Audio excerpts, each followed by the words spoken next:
you think I wouldn't have thought that you'd go for that. Something everybody has seen, and also I am particularly interested in, but nope. Well, I thought the goddamn yellow M&M because we saw the commercial last night. I was like, man, he's been doing this role for like 20 years. That's funny. And still nailing it. Wasn't it? What's his name? The John Love doing the other M&M for a couple of years at least. Like I thought he was. I don't know that. I thought because J.K. Simmons is the peanut M&M, right? Or yes. Is he? Yes. So I think the other M&M was somebody famous too. I thought. I feel like I forget something. Very. I think you're right. Now the other M&M is what's his name? The guy who does SpongeBob in every voice in the world. I'm pretty sure it's him. Billy West. Billy West, yeah. But yeah, look at. Is he really the guy who does SpongeBob now? Or not SpongeBob? I'm sorry. He's in SpongeBob doing bit voices, but Futurama and Ren and Stimpy and Doug and everything. He voices everything ever. All right. Let's get this show on the road. He says, he himself is not ready. One moment, everybody. Danielle caught a scandalous argument going on outside today across the brook. She recorded part of it and was like, they're yelling F-bombs at each other. And... It's not uncommon. Do you get the context from what you heard, or is it just screaming and yelling? It was definitely like a lover's quarrel. Falling out of level. My favorite kind. Hello, SD.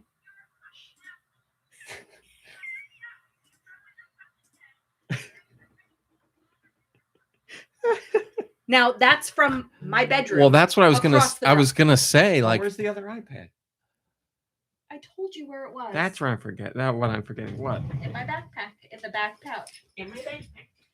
Now that's real normal for them, and it's been forever. Like, I videoed it to send to my parents to be like the sweet sounds of home because.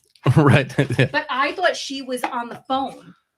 Because you couldn't hear him. Oh, she was yelling at somebody right there. You couldn't see him. He was in his truck. Oh. And he was in his truck something about the hell him out of there. ruining the day and that they would not be going out later. Oh, no. And as he drove away, she was Saturday. like, fuck off. Like, it's Saturday. It was the a worst day to ruin.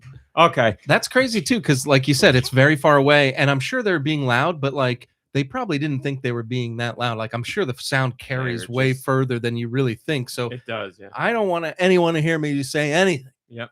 But it's like that's what they do. That's what she said. All right, let's go. 3, 2, 1. Go Nintendo Podcast, webisode 1019, the Hydrapple Podcast. Mom Brain, please tell us about Hydrapple, please. Hydrapple. Hydrapple. 7 serpents live inside an apple made of syrup. Holy cow. That's a spell. The Syrpent, Syrpent. There it is. It's in the Discord right now. Don't look, Mom Brain. Oh, I got a snake in Pokopia. You got an Ekans. And it like slithers around. Nothing is safe. I haven't been back to that area since. That was I'll let you finish. And then the Syrpent at the center is the commander. It's like a weird Pokemon lowly worm. 5 feet 11 inches tall, 205 pounds. You just got a message from your mother. Male and female, and the category is Apple Hydra. Abilities include super sweet syrup. A sickly sweet scent spreads across the field the first time the Pokemon enters a battle, lowering the evasiveness of opposing Pokemon. And Regenerator. The Pokemon has a little of its HP restored when withdrawn from battle. What are you doing? Playing catch with myself. I thought you were like, what the hell? We always knew you were a catcher. I thought you were like big signing. Sports fan. Thanks, Mom Brain. Thanks. 8-Bit Lego says they're still looking for an Ekans, so you have one and they do not. I apologize. I was going to say in the classic Pokemon anime that I believe the Pokemon that Jesse and James had alongside Meowth, who was more like a member of the team himself, they had a Coughing and an Ekans. I don't remember whose was Does who. this track? Yes, yeah. Yep, it's absolutely right. Hi, Backseat Studios. Hello. Well, I'll get to the hellos in a second for you guys. I'm sorry. Let me talk to the people at the table. Hello, Mom Brain. How are you? Hello. I had a really miserable day in the middle of the week this week, and I don't want to hold everybody up, but I'm not over it yet, and I need to talk about it. Right now, you're saying? Well, do your hellos. Maybe Deux is here. How are you doing? Ooh. Nice to have you here. Nikki Hill is not here, but we speak his name. Josh Robot is here, and we speak your name. Josh, how you doing, my friend? I'm here to grace you with my presence. Thank you so much, as always. Hanging and banging, baby. George is here. George, how are you doing, my friend? I'm George now. Oh, how'd this week treat you? Everything good? Lime and dandy like sour candy. That's what I like to hear. Outlaws, I like what you've done with your name there. Deux is polite enough to let RMC say the Pokemon facts. It's true. I meant to draw attention to that. Thank you, Deux, because I know you're the expert here. But let me have a moment to shine. Hey, with no the Pokemon. problem, man. There was something I was going to say. Oh, yeah. Let me say hello to Discord.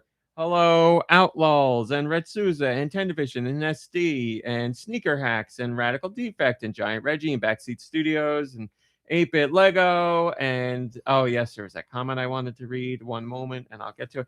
Hello, Mark, and hello, Mom Brain.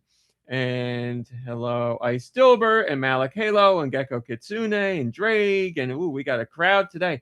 Thanks. Ooh. Oh, look at that. Yes, the Reese's Marshmallow. Mm-hmm. Thank you so much, everybody, for joining. I want to read this because I caught it. Tendivision forwarded me a message that was said earlier. They say, I really feel like RMC was getting too worked up about the Zootopia puns. Why do you have such a cow about this? I get that they're milking the animal jokes and it's really got your goat, but this level of anger, the fury, the sheer animosity you're putting out is unwarranted. What's wrong with a little monkey business? Let the writers horse around a little. They're only human. Oh, very good. Very good. We like it. Thank you for taking the time to write that. And you're right. Is it safe to say for you now, RMC, Zootopia 2 is a 10 out of 10? Because of that comment? I'm going to keep it at a 9 out of 9, but only because of my distaste for the animation, not for the puns. So, listen, the discussion about the animation is a whole nother animal in and of itself. So I figured out what that pun that was driving us nuts last week was because I rewatched the movie a lot better the second time through. But it was nitrous oinkside. Oinkside. Wow. Yeah, that's even worse than I remember. So yeah, not a great joke. Although nobody's saying it out loud, but you see it in the cars. So there we go. I mean, if he's gonna talk, Nikki Hill's microphone has been given to the talking flower now. You can't point it perfectly down. All right. So Mom Brain, I guess all right. You told the story yesterday. It was so scatterbrained because you were so distraught by it. Do you think you can pull it together for a succinct story here? I will. Okay. All right. The floor is yours, Mom Brain. So it was just like a very busy week. Nothing particularly like awful happened, but it was just a lot of people are stressed at work. People like this time of year where teachers start getting let go, people need to if shop. they're going to. So it's just, a very emotional, like heavy stuff. And I had my annual physical on Thursday, which I'm always proud of that I go to because I don't like the doctor's office. Dr. Cheeks. And this Steve says, pull it together, Mom Brain. This also comes with blood work, which I really hate. And I go and I asked my boss if I could just take like a little bit of an extended lunch break so I didn't have to take like a half day and I could get back to work and get some stuff done. So I did this. I get to the doctor's office and someone is playing on their phone some kind of ridiculous Jesus brain rot AI voice like out loud. Yeah, real loud. Standard old people. You know that like the mulch maxing voice. Like, I love mulch. yeah, I it's like that. to It's eat like mulch. a Yes. woman who follows Yeah. God is a woman. Oh no! That's And like yeah, insane. and it That's was a like detail I didn't even know. Corinthians 11:25 says, like, the Lord is my shepherd. yeah, Like what? What the maximum heck? volume. And I'm like looking. And hey, we're not knocking people that are into religion. Just maybe not blasted. I at don't the care if doctor's it's office. Haydn's concerto or whatever. Like, put some headphones on. What is wrong with these people? And Yeah. so it's been the same doctor's office. I've never known another primary care doctor's office in my life. It's 40 something years. And my mother always taught me, like, My mother. when you're in a waiting room, you have to be quiet, right? There's people there who really don't feel well, or people who are nervous. Quiet. It's important to be quiet in a doctor's office. And there's even like a sign on the door that's like, please, no cell phone use, right? Yeah. So I'm like looking at the ladies behind the glass that they can pull and shut the world out. And I'm like, is anyone gonna do anything? But I'm like already kind of anxious, and I'm like on my lunch break, so I'm just hurrying things along, filling out the form for the 275th time about I'm not the one to tell somebody in a waiting room, hey, turn that off. Like, I'm Yeah. right. So I get called back in. I get through the appointment. I don't know what it's like for you, but Hey, Joe Shabadoo. my primary care physician will also do a pap smear for you. So I'm like, yeah, go for it, right? So, and fun fact, In Jersey, it's called a schmear. a pap smear. Fun fact, every single time I have ever had a pap smear, as soon as you scooch down with your feet in the stirrups, I get a Charlie horse in my left butt cheek. Every time. And my primary care doctor's never done a pap smear for me before, so I warn her ahead of time. I say, listen, Dr. Lee, I get the Charlie You horse. need to limber up or something before. lock the door and turn. So now when you're on the table and you have your heels in the stirrups, they're sort of like, it's a very weird angle. Like your knees are up and your legs are spread a little, but it's not comfortable. Like, I don't know. It's not cozy. It's not uncomfortable, but right. So I go to put my left foot in. I get the Charlie horse. I kick, which kicks the lamp, which is like one of these kind of lamps. Oh no. Like with the kind of, you can The adjustable handle kind of, yeah. Which then moves towards the doctor and almost cracks her in the face. She's going to need a doctor. She's getting ready to go in. I was like, I'm sorry. So we get that all taken care of. And then comes my favorite part of the whole exam, which is The whole exam. getting dressed while you're like covered in like government issued KY jelly after a pap smear. A little bit. And getting your blood taken, right? Because they save that for the end. So the girl comes in. I've never seen her before. And I know like a couple She's of the nurses. She's the one that was playing the video in the waiting room. Right? She's like, have you accepted our Lord and spoke Savior to my Jesus consultant Christ and into he's your guiding heart? me through this. Right? Long story short, warning if you have like medical trauma, 5 pokes it takes. And the first one, there was a lot of moving of the needle and I passed out. I hate this kind of talk. And this is the 3rd time I've had to hear this story. She gets 2 pokes. I say, you know what? Can you go get Catherine, who usually does a great job? Catherine comes in, 3 pokes, no blood is coming out. Like they get it in and I'm filled with sludge, apparently. Like, right. So I'm like bruised to all heck. Oh God. Both Yeah. arms, What the heck? my hand, like, they're going to have to go like for my neck. So then I'm like, well, you know what? I was really brave. What the heck? I did well. I did the right thing for myself. I still have to go back to the doctor now and get more blood taken at some point. Now that I'm, now I'm like hydrating like a maniac. I'm going to go to our favorite cookie place because it's right by my doctor's office, right? This is my plan all along. I left my lunchbox at school because I was like, because I'm fasting and it's like 11 a.m. appointment. So now it's like 1 o'clock. I go to the cookie place. There's a handwritten sign on the door. Sorry, we're closed. No.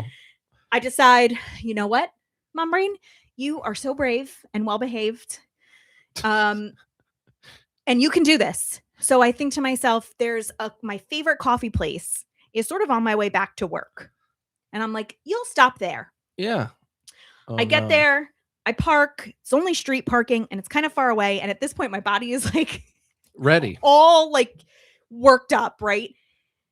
As I'm walking to my favorite coffee place, I hear Wrong. fire alarm going off. Wrong. From the coffee house? From my coffee house. No. From my coffee house. Can't go in and get my cup of coffee. Oh. So now I have to just decide, am I Outstanding. gonna go home? But like my stuff is still at school. Like, can I make it through the rest of the day? Yeah, you can't Like, just go straight back to work after that. Like you need Right. a little something. right? I need to transition. So Too many bad things in a row. Yeah, you need so something. I go to the Dunkin' Donuts that's by my school and I get a Okay. coffee Okay. and some munchkins. You do what you have to do, and I'm sure they tasted amazing. Yes. And a bagel for like something a little more What substantial. munchkin flavor did you get there?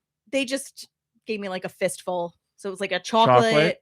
Oh, the Jelly? weird wedding cake one, the new one that's got like the white. I'm gonna eat I this. don't- Crunchies I on don't it. know anything about this. I didn't like it, and it looks like it's got dandruff. I don't know. That's Something fine, about that's the fine. white chunks looks like dandruff. I'm to gonna me. look this up. So so then I'm just sitting in the parking lot at the Dunkin' Donuts. It's like 2 minutes from where I work, and I was It's like, like housing munchkins. right, like in like Kirby, just inhaling them and saying like out loud to myself, like, if you need to cry, now's a really good time to do that. What's in the wedding cake munchkin? I don't know. It tasted weird though, I want this. and I couldn't even cry, like because I don't know. I think I was like dead inside from it. So, That's a lot to go through, like physically and mentally. and like, right, what a lovely problem to have in the grand scheme of things. But it was just like, thank God they ask you the questionnaire about whether or not you want to, like, you know, unalive yourself before the appointment, because after I think I would have been like, you know what, just, yeah. we're gonna call it. If I knew it was going to be like this, Doc. Yep. So thank you for allowing me to discuss that out loud, because it was I can tell it's Tragic. been very emotional for you because, like I said, it's the third time you've told the story. I'm so getting it. I'm getting over it. You must be. Well, I don't care. Like right from the beginning, I don't care. I'm very particular about this, like manners in public. Joe Yes. Shabadoo, that's I don't terrible. care what they're playing out loud. Like I get like stuff, and I'll never say anything. Right. So I'll just sit there and I'll let it like make my afternoon terrible, even though it's not that big of a deal, but it does suck. But and it's like extra and it's egregious. very rude. in and a waiting room at a doctor's office. I feel like that's like a somber Yeah, sort of place. yeah, that's one of those places too, where like, yeah, like there's you don't know why people are there. They could be there for serious reasons, and they don't need to be hearing whatever the crap is like Right. playing or anything else. where you just feel sick, and like that's the thing that puts you over the edge, and you got to barf, or like I don't know. I just Mark says, I'm with you, Mom Brain. It's always an ordeal for me. They've threatened the neck to me, too. Oh, yeah. And I told my favorite nurse, Catherine, I was like, "You're the only one I would let do it if you had to." She's like, "You're gonna just go somewhere How's else." the neck, She's Mom like, "I'm gonna send you Brain? to a lab where they like do this all day, every day, and you know, in the meantime, hydrate." And I must be incredibly dehydrated because I am drinking so much and peeing so little. So Yeah, I can tell you're dehydrated because you say you drink so much, but every time I pick up a can or a cup or something of yours, it's either full, very full, Mm, or unopened. So yeah, you're not drinking enough. Interesting. You need to carry around. You got to do this all the time. What's in here? What do we got? I made some cold brew lemon tea, and then I Ooh. added seltzer to it. I can smell. Oh, it smells nice. Taste it. It's No. it doesn't taste as good as it smells. It's not bad. Smells great. Well, get ready. Well, because Because it like don't taste good. I don't want to, like, I don't really like plain water. I'll do it, but it's not going to increase the likelihood that I'll drink it. And I don't want to add like Crystal Light and all that because it's got all the coloring From and my weight loss journey, I have I don't want to say I've acquired a taste for water, but I do constantly need water now. Like I feel like if I don't have water, something's wrong. And it's funny because you see those videos on TikTok or social media in general where kids are talking to their parents about like what water bottles did you bring and where did you keep your water bottle, and parents are like, we just didn't drink water. Like you went to the water fountain you got maybe your count like of 10 once. after gym class while you all lined Which up. is crazy because I do remember that. Yeah, like maybe being in gym and you're running around outside and you come back in the building and you're like, I need a drink, and you go to the water fountain. But outside of that, And there was Yeah, a you kid just that would, weren't- like, you were- put his mouth on Like, it. on it. Like, oh, you were just God. raw dog in school, 9 didn't- hours, no drinking anything. I didn't get like a drink in my lunchbox either. Like my mom was like, you can't have juice, it'll make you fat. So like I got nothing You didn't even get water? Why no water? because Or like we didn't. milk or You something. nothing. You went I to never school with bought no lunch. milk drink. money or anything. No, Your I mom- hate milk. Your mom just was like, no liquids for you. Yeah, What the hell? It's great. yeah. Honey, Yeah, That's it terrible. really was like, no, you can't. That's extra calories. You can't have it. Meanwhile, I had like a salami sandwich. Like, what are you doing? Yeah, right. Filling me up with I'm going to give you a processed very nice. You can't drink juice. It'll make you fat. Here's a nice salty salami sandwich. Also, no drink at all. with mustard. Enjoy. Like, and my breath On must have been white bread, heinous. I'm picturing you like. No, it was always whole wheat. I'm picturing you like SpongeBob. Water with a scrunched up face. Hi, how are you? Well, thanks for sharing that. Oh, my mom's in the Discord. She's texting me on the phone. Listen to this. I don't know. You know I'm what, putting Mommy? my mom I on- thought about you when I was getting my blood taken about that time you came home from a doctor's appointment with like those big swollen hands because they just kept poking Yes. you. Oh, it was awful. My mom, so she texted me and she commented on Patreon and she's in the Discord right now. Wow. But she sent me She's the biggest fan. a text and she's like, I'm putting her on blast right now. She said, I left a comment on your post about Project Hail Mary, which is something I wrote about on Patreon. Just wanted to warn you since I don't normally leave comments. And I was like, Oh, blast. I gave it a thumbs up because I'm like, okay, all right, you're allowed to leave comments. Yeah. Why you tell? Yeah, like it's a not safe for work comment that she left. So I went to go read the comment and it's a normal comment. I'm like, Maybe what is she this thought you about? would be worried about like what, like, oh no, is everything okay? Like she's trying to reach out to me and The best part is like her comment name is my parents' names. It's just like Karen and John Cassidy. That's her comment name. And I'm like, what are we doing here? But anyway, It's she's- like those address labels you get in the mail for like supporting the Er, Humane yes, right. Society. Earlier today, she sent me a text saying, look what Dad found at the supermarket. And it's two little key lime pies in a package, but they're called Hail Mary. Oh, they're delicious. Those are Ooh. delicious. They look good. They look very We've good. had them before. I don't remember them. Yeah, it was when your My mom mom wasn't says eating. two little pies inside, and they're really good. Mm. It was when she was Should not call eating. him Hail gluten. Georgie. You know, George, why don't you have your own line of key lime pies? Your own lime. It's gonna be called Mail Mary. Ooh, well, we'd like to do some focus testing whenever you have the first batch ready. I'd love to give them a try. There we go. That's the picture, SD. Thank you. All right, that's enough of that. Thanks, Mom Brain. We're glad you're still with us. Thanks, guys. As far as things to talk about beforehand, there's only one thing, but I'm going to skip it because it's part of Patreon as well. So we'll go right to the Patreon. Hey, Mom Brain, did you know that you can join the GoNintendo Podcast For $1. for $1? Patreon. Not Oh, podcast. Patreon. Jesus Christ. See, when I try and do two things at once that I don't normally do. You can join the GoNintendo Patreon for $1. You can join the GoNintendo Podcast for free. It's free. What did I talk about this week? Let me tell you. I wrote about how, as Deux knows, there's a very sizable sale going on the Switch eShop. With a whole bunch of big name and small companies offering their games at very wide discounts. Yeah, lots of good deals on there. And springing into spring with discounts. And I saw one that I was like, well, it's a sign.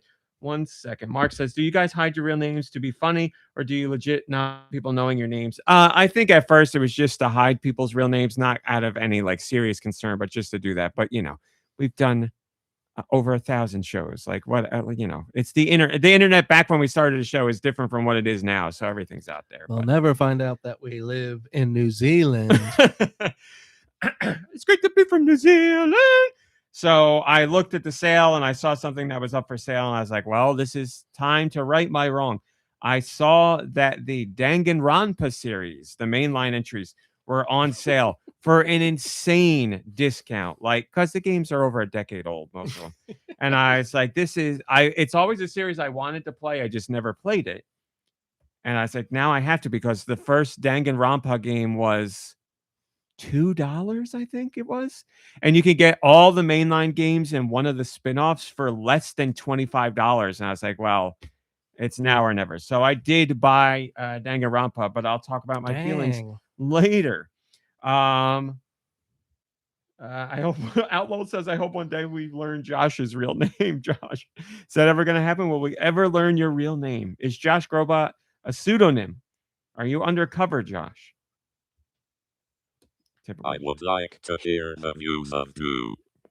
I know Josh's real name actually. Oh, wow. But it's not anything that a regular human can Pronounce? speak. Yeah, it's all kind of zeros and ones, and Okay. yeah, you'd have to be reading it. That's really. like Project Hail Mary. You can't. Some things should remain a mystery. Rocky, does his tones to say his name, and yeah, his name's not Rocky. Yeah, That's what we're just calling him. Can't translate it. Well, thanks for that little bit of lore there, Josh. Moving on, I also talked about Deja Vu, which is funny because we've been talking about Deja Vu related the games. phenomenon lately. Deja Vu, No, or the game. Okay. So the game we talked about the game. I always forget the name of Night Manor. Yeah. Okay, in UFO 50, which is an old, which is new, but it's done in an old style point and click where you move a cursor around to click on things and collect them, and then you solve puzzles in this old house. And that's in the style of how this old house. They don't make too many point and click games in that exact style anymore. They still make them, but not as often. I would say Night Manor shows that they could still make them. I wish, and I would be fine with it. It's all about me. It's never about anybody else. I do love that genre. I always have. And again, they do come out nowadays, just not like they used to. But back on the NES, you had ones like Deja Vu, for example, or Shadowgate, or Uninvited, and stuff like that. Well, so we've talked about that for the last few weeks, just because it's been popping up one way or the other. And amazingly, randomly, it was announced that Deja Vu, which I played on the NES and I own, it's downstairs, is getting I don't even know what you want to call it. It's coming to the Playdate, the little yellow crank system that I have, the monochrome crank system. And I was like, this is amazing because I love Deja Vu. And it's not just a remake, and it's not just a demake. I don't even know what to call it because the Playdate in some ways is more than capable of handling what Deja Vu offered. But the Playdate in other ways is not as capable because, it's not in color to begin with. So Deja Vu is getting a revamp, re-release, enhanced port, demake, remake. I don't know. It's all of them for the Playdate. And they put out the trailer, and I'm all about it because I love demakes. I love Deja Vu. It's going to be adapted to use the control, so the crank's going to be involved in some ways. You love your Playdate. I love the Playdate. So I was like, this is just such a wild thing to see because it doesn't happen often where you see a game that came out very, very long ago get translated to, or get ported to a system that, in most respects has, I know the Playdate has specs that are far beyond what the NES did, obviously, or the Game Boy or whatever.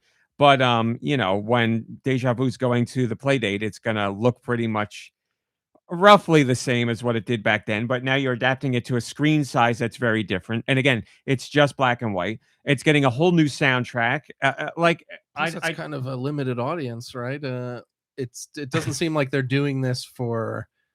They're doing it because they want to do it, which is what kind of is interesting about it. Because it's not like, I know the Playdate's sold out, but it's not like goodbye, SD. They're not gonna, do gangbusters with this version of the game, right? Well, that's the thing. It's it's very niche.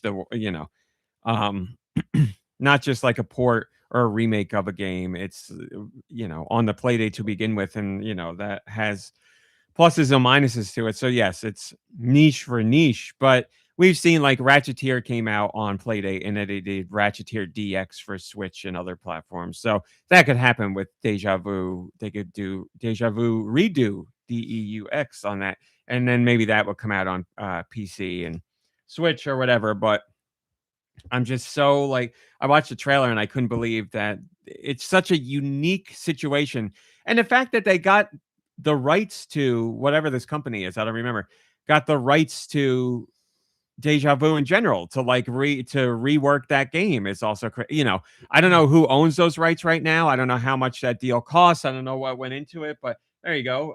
Videos in the Discord. Thank you, Ice Dilbert.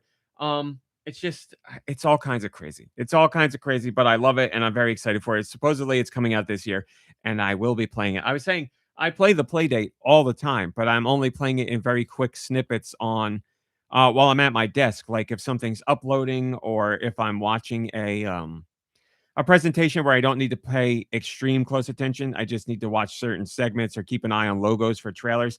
That means I'm stuck at the computer for 2 hours basically. And if I'm already done with regular GoNintendo work, I'm just stuck there. And I really don't like watching these things. So I can't like go on my phone and like read other stuff because that distracts me too much. But like a puzzle game on the play date, that's like turn-based or something, I can do that no problem. So I sit there and play it like that.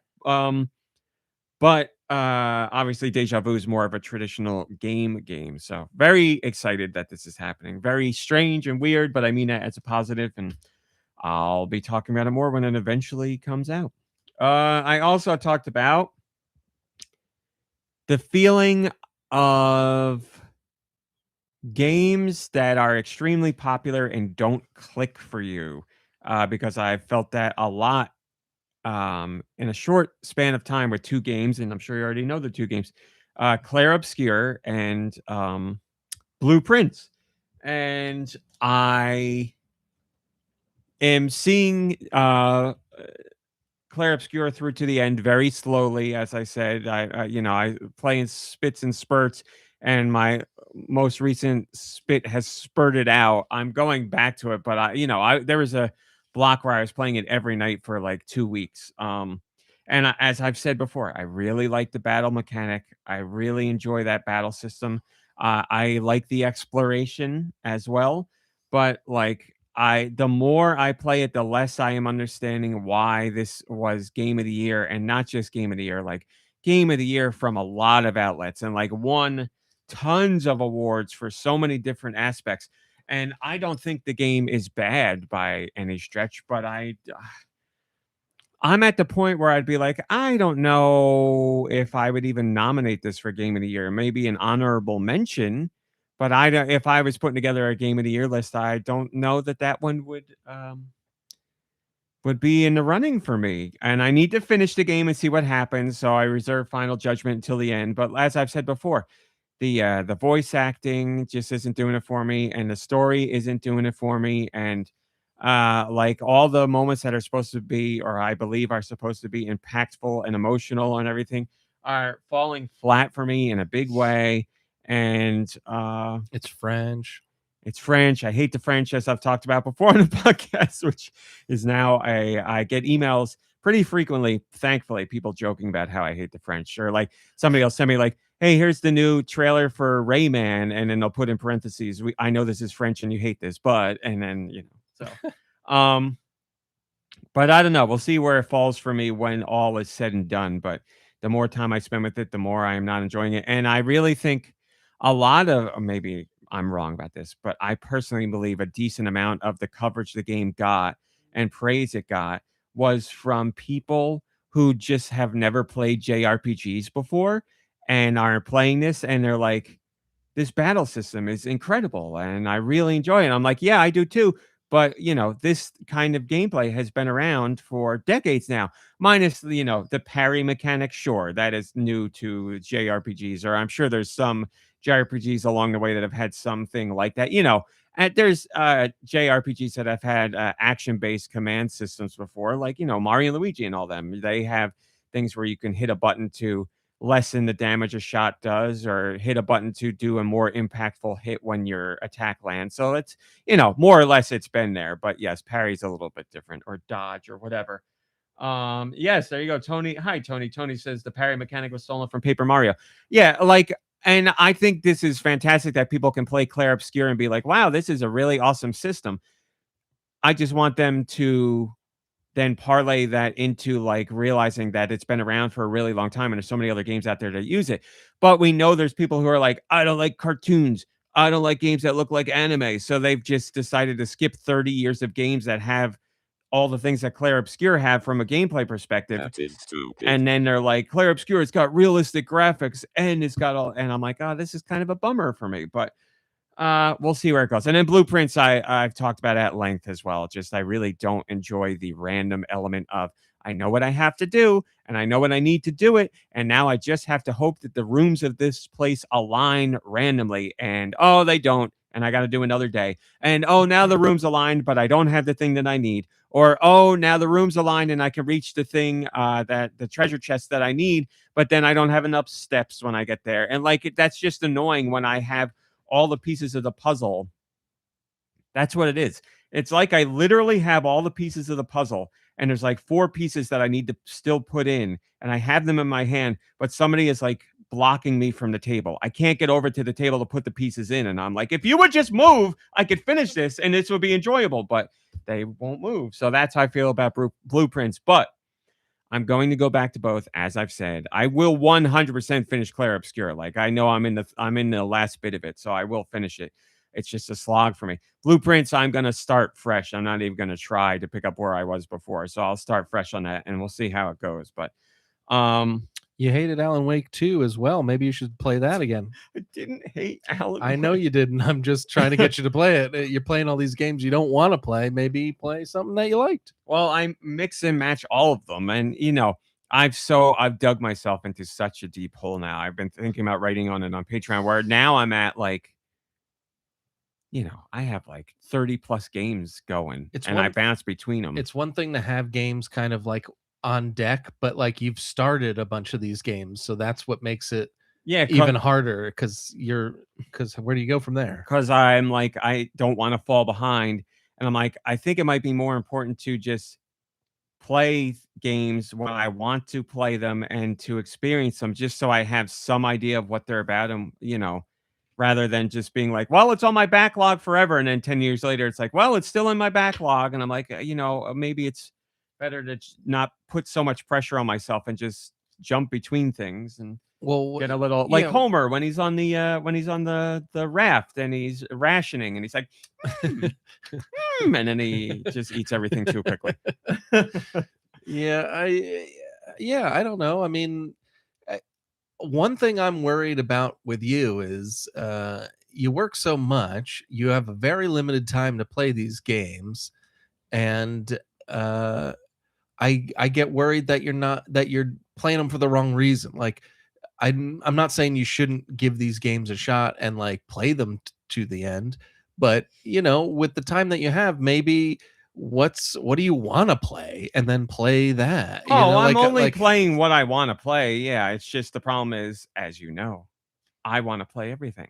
It's very rare where I see a game and I'm like, don't want to play that. It's always like, I would like to play that. More often it's like, I want to play that and I don't have the time to do it. So that even though I'm so many games deep and I'm just randomly playing whatever all the time, there's still so many other games that I want to play that I haven't touched. And it's, I don't want to just keep doing that. I don't want to just keep being like, well, now it's just a list of games I'll never play because I'm, 80 years old or whatever. I want to at least experience stuff. So, but I need to find a better balance of like, this week I should play these games and then next week I'll go on to something else. And it's not because I'm not having fun with any of them. I'm having fun with everything. There's things to enjoy with all of them, but just there's too many. There's too many games. There's not too many games. There's too many games for the amount of free time that I have, or I would imagine most people have, especially when it comes to someone like me who's like, yeah, I'll give anything a shot. Or I see a trailer and I'm like, yeah, this looks like fun. I just can't keep up with it all. So what I need to do is like actively write things down too. I need to make a list because I'll see something on a system when I turn, if I go back to the PS5, which I never touch, I'll be like, oh, I was playing that and I really liked it. And then, just stuff happens and you forget.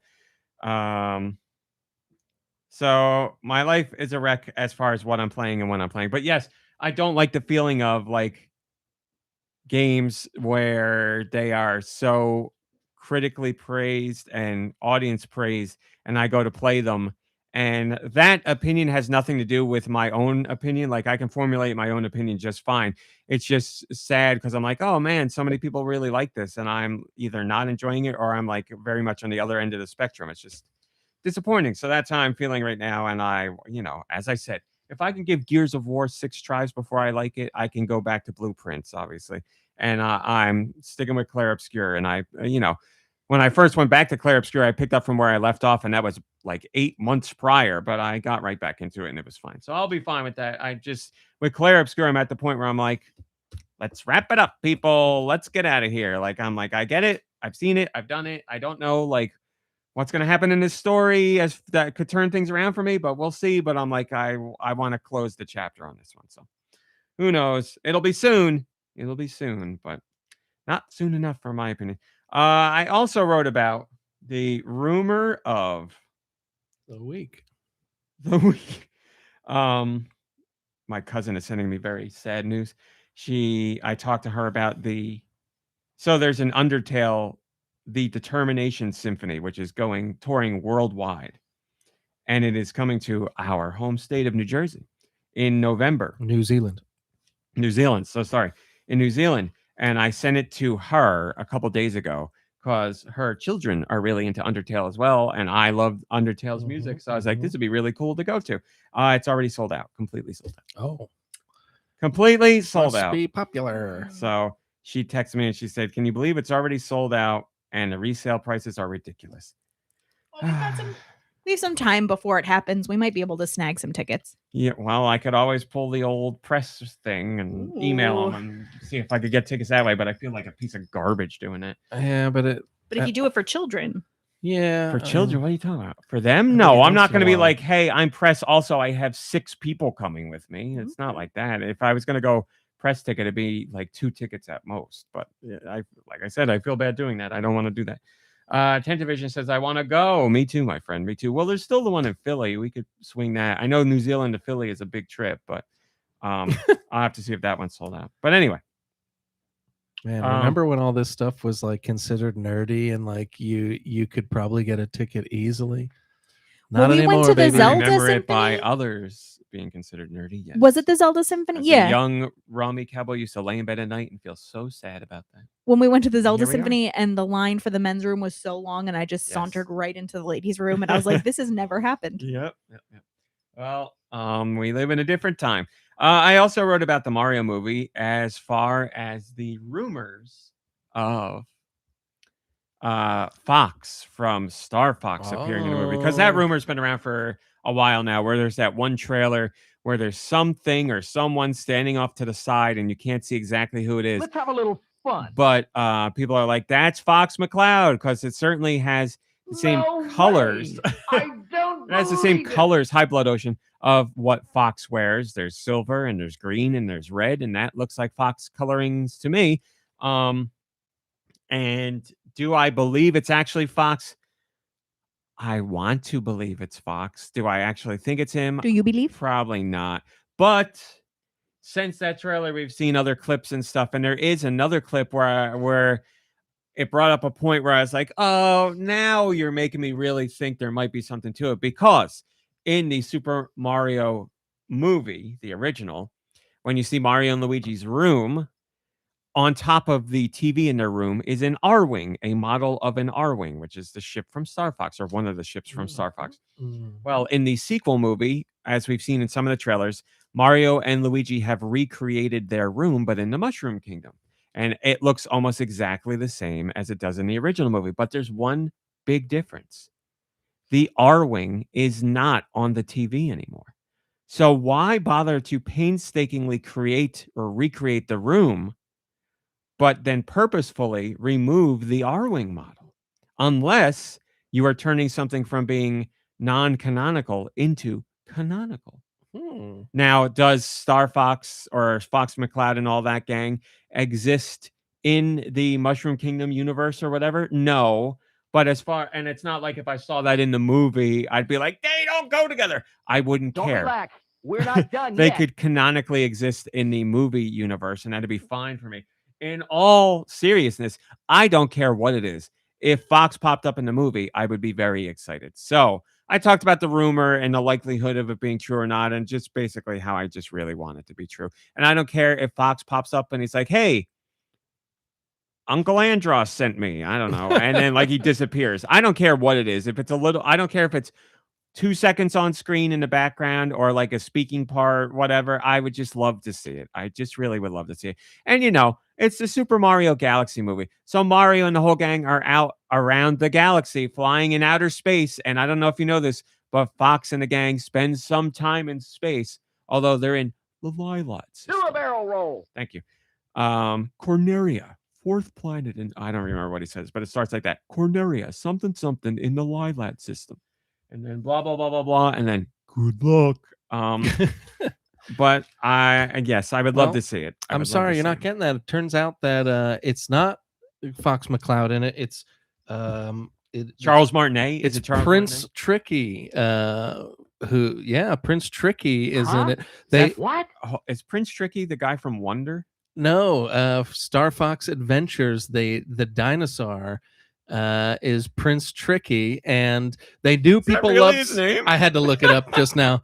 The news article I had to look up, so the dinosaur sidekick that you have in Star Fox Adventures is named Prince Tricky. I do not remember. I remember the dinosaur very well. I thought it was a woman dinosaur too. I was looking it up. I was like, it can't be Prince Tricky, and then no, it's Prince Tricky. So. Yeah, they knew people loved Star Fox and wanted to see him, but they knew that people loved Star Fox Adventures more, so they brought Prince Tricky back. If anything is true, it's definitely that people who already don't like Star Fox in general decided to play this spin-off game and like that more. So, but who's going to voice Prince Tricky? Charles Martinet, of course. I remember Star Fox Adventures quite well, obviously because Crystal. But oh yeah, Crystal. I remember playing.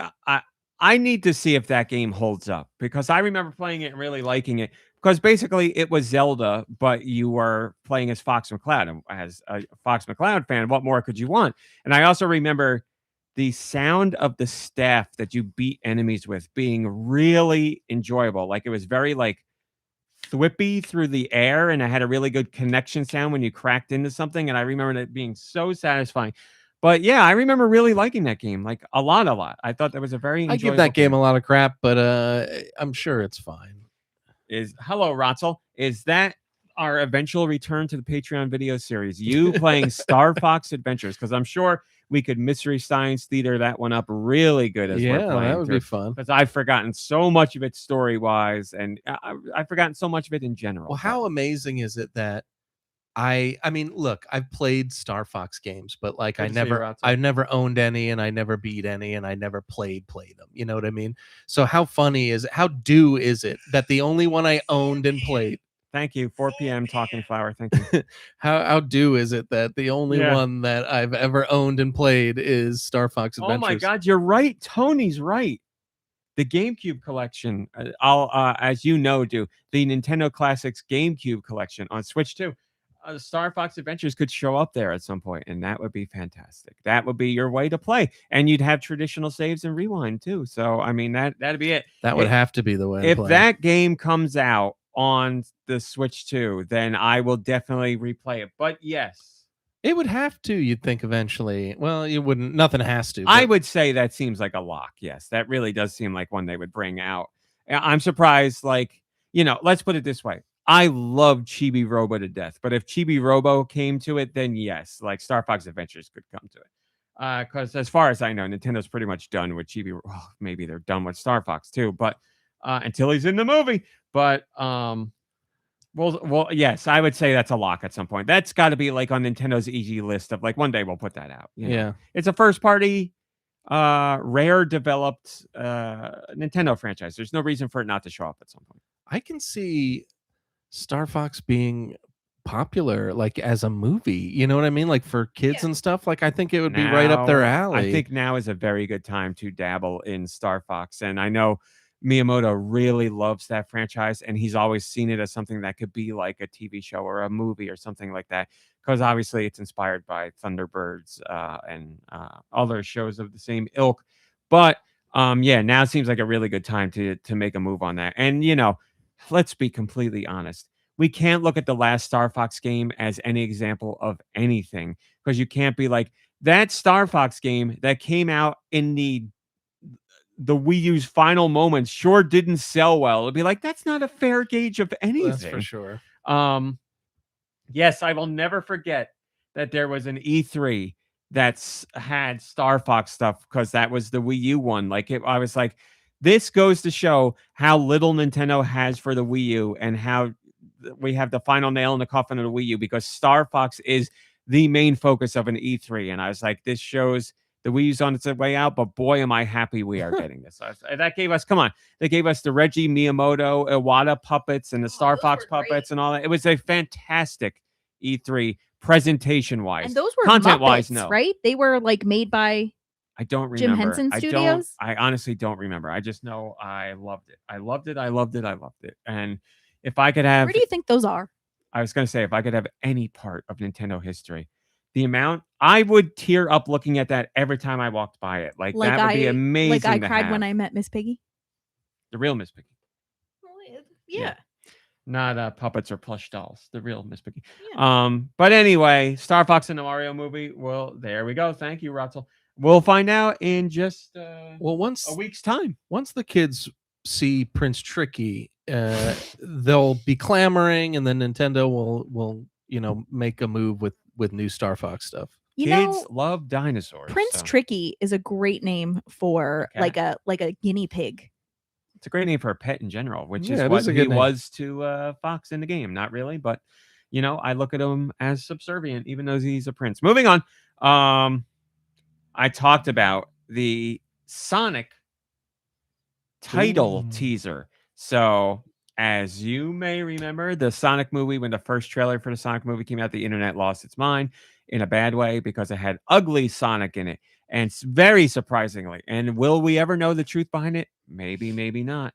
But they redid how Sonic looked to a much more universally praised version of his design. And as I said, was the ugly Sonic version a whole marketing ploy to get more eyes on the movie? There's that speculation and rumor out there. That's funny to think we'll about. Never know. He's ugly Sonic's great in that Chip and Dale movie. Yeah. But anyway, the movie came out and was a very big success. And everybody or most people were like, you know what? That was actually a decent movie. And it was much better than I expected it to be. And then the second movie came out and did even better and got more praise. And then the third movie came out. Jim Carrey retire as well before? I wrote about that in a comment on Patreon because I was like, it's so funny that Jim Carrey was like, I'm going to do Sonic and then I'm retiring. And then he came back for the second one. And then he came back for the third one. And now we know he's coming back for the fourth one. Or is it his clone? Well, I was like, yeah. I was like, how much of this is a case of... sure, he's getting boatloads of money for the movie, without a doubt. He's got to be the highest paid one on the whole cast by a mile. But Jim can make movies for anybody, anywhere, and make all kinds of bank. So is the money part of it? I'm sure it is. But there also has to be part where he's legitimately just enjoying making these movies. Because I have to imagine, as far as learning lines and what you're doing, they're easy, easy peasy. And he gets to riff a lot while he's being the character, while he's Robotnik. So I'm sure they're just like a very enjoyable. It's a very blunt role. Like, there's not a whole lot of like subtlety to Robotnik. Yeah. And I'm sure like on top of that, there's some element where it seems like he's at least somewhat it seems like he's really getting in touch with like genuine aspects of his personality. So I'm sure to some degree, it's like, it is nice to just put something out there for kids. Little does he know it's like, 25-year-old autistic men who are going to see the movie, but that's besides the point. But yeah, I don't want to say he's only doing it for the paycheck. I really do. Again, I'm sure that's part of it, but I do legitimately believe there's part of it where he's just like, it's just a fun thing to do and why not do it? But that's that's me just guessing. But anyway, I've only seen the first Sonic movie. And as I said, and Nikki Hill said, we saw it together. We saw it right before the pandemic happened. That was the last thing we did. And we were the only ones in the theater. Was that right after Music Man's father's funeral? No, it was after a different funeral. Oh. It was, yeah, you know who. Oh, the kid I went to school with. We saw the movie. We liked it. The sequel came out and I was like... No, that was post-COVID. That funeral that you just mentioned, because you didn't hug. Oh, you're right. You're right. It was the first. Yes. No. Well, it doesn't matter. Music Man, we speak your name. But anyway, sorry to speak it in such a manner. Right. And Maria, we speak your name. Sometimes it's nice to space I thought he was going to say, sometimes it's nice to speak a name. Thank you, Talking Flower. Doesn't matter when I saw it. All that matters is better than I thought. The sequel came out, and I was like, if somebody wants to go to the theater to see it, I'll go with them. I'm not going to go see it. So I didn't see the sequel. I didn't see the threequel. Nothing against the movies, just didn't see them. And then the teaser title for the fourth movie came out. And, we all know it's going to be called Sonic 4. There's not really a tease there. Okay. But I posted it because I cover the Sonic movies because, Nintendo fans are still very attached to Sonic. So I cover all the Sonic movie stuff. I made sure to get it up on the site, and I was like, it's a teaser. I'll watch the teaser for the title just to see it. And I watched the teaser for the title, and I teared up. And I was like, what is going on here? It's just a teaser for the title of the movie. Again, it's Sonic 4. But you get some, you see scenes in the Chaos Emeralds from the previous movies and some of the characters, which I don't care about at all. And I don't know anything that happened. But the song that they play in the fourth movie teaser title is Sonic Boom. And they don't do the version from the game. They do an orchestral version of Sonic Boom. And Sonic Boom is my favorite Sonic song by a country mile. Is that the one that's like back to back? No, I love that soundtrack. They do like a orchestral version. Back to back. That's the one. Sonic Boom is the song you hear when you first start Sonic CD with the people actually singing, and you get that animation of Sonic running. There you go. That's it. And as a Jesus Christ, let's see. As a Jesus Christ. Yeah, that's a bold. Let me see something. Sonic CD wiki. Sonic CD came out in 93, so I was 11. When Sonic CD came out and I got my Sega CD, putting that game in my bedroom, because that's where the TV was at the time. I'm getting a picture. It was my little 19-inch dial TV with the Sega CD hooked up with the coax, so it was not the greatest quality. Put that in. We're used to playing games on the Super Nintendo and Genesis at that time, which were fantastic. But you put in a CD-based game, and it starts with a hand-drawn animation with a song with real instruments, with people singing. And I was like, this is the most amazing thing I've ever seen in a video game ever. I was like, I cannot believe this is happening. And it never got better than that? And it never got better. And then you play the game, and it looks like Sonic, but the soundtrack is, real instruments and synth instruments and people singing. And I was like, this is mind-blowing. Sonic CD. Rotzel makes a good comment. Rotzel says that animation song rewrote my brain chemistry when I first saw it. I really agree with that 100%. I really do. It's a pivotal moment in my childhood, without a doubt, because it was that was the mark of the next step. And I just really love that Sonic CD game in general. That soundtrack, American or Japanese, it doesn't matter. They're both amazing. But that Sonic was a back to basics Sonics in a lot of way, where it was hey, it's just Sonic. And that's pretty much it. The enemies were back to basics for the most part. You did travel in the past and the future, which was really cool to see different versions of each level, which I really liked. But there's just something about that game that feels so magical and is such a memory for me of my childhood. But just I really I love Sonic CD. I would say Sonic CD is probably my favorite Sonic game ever. Whoa. I really love Sonic 3, but Sonic CD I think is my favorite one, just because there's something about it and it makes it feel how do I put this into words? This is going to sound so dumb, but for a Sonic game, it feels real. It just feels like it exists outside of all other Sonic games, and that might come from it being on Sega CD, but there's just something about it that makes it feel different from the other Sonic games. It's like a pure, distilled version of Sonic. I don't know what it is, but then mix mainline Sonic, but then put in, like I said, the soundtrack and the animation. It's magical. So when this trailer started up, I didn't know this was going to be in it. I knew Metal Sonic is going to be a focus, and Metal Sonic was introduced in Sonic CD. But Metal Sonic, I personally think is cool, but I don't have a major attachment to him or anything.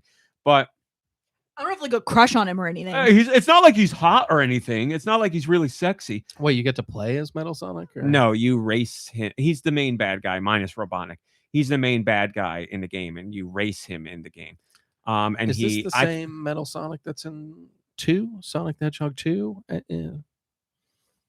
There's like one little boss fight where you fight like a mechanical Sonic. Is that the same? No.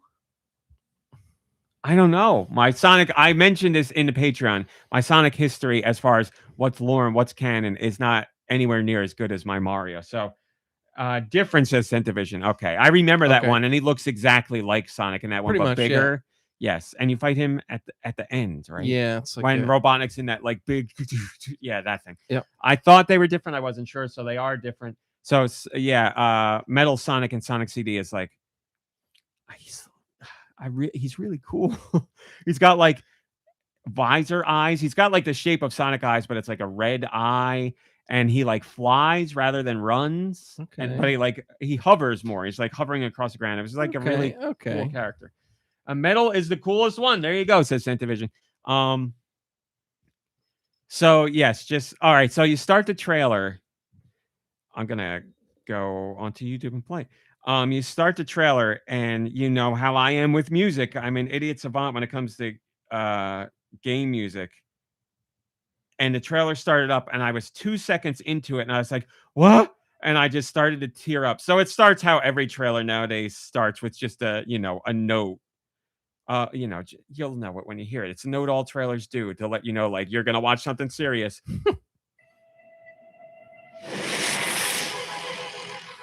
So nothing now. You get to that, and I was like, "What's going on? What's going on?" And I started tearing up immediately, and I'm like, never in a bazillion years did I think a teaser title for a Sonic movie would make me tear up, because I like Sonic a lot, but he's not, I'll play a Sonic game forever, and Sonic has earned enough goodwill with me that I'll play every Sonic game and give it a shot. But I'm not like, deep into Sonic. Like, people are really, really, really into Sonic, and there's nothing wrong with that. I'm just saying I'm not. But now I'm like, I'm going to have to go watch these other movies now, because when Sonic 4 comes to the theater, we're going to the theater. Because if I even get like 20 seconds of this song in the movie, forget it. I'm going to be a mess. There's no way I'm not going to see this in the theater. So look at how cool that Metal Sonic is. Going to the movies. So I'm with you. Well, we'll be there in 2027, starring everybody in the world. I thought it was featuring the cast.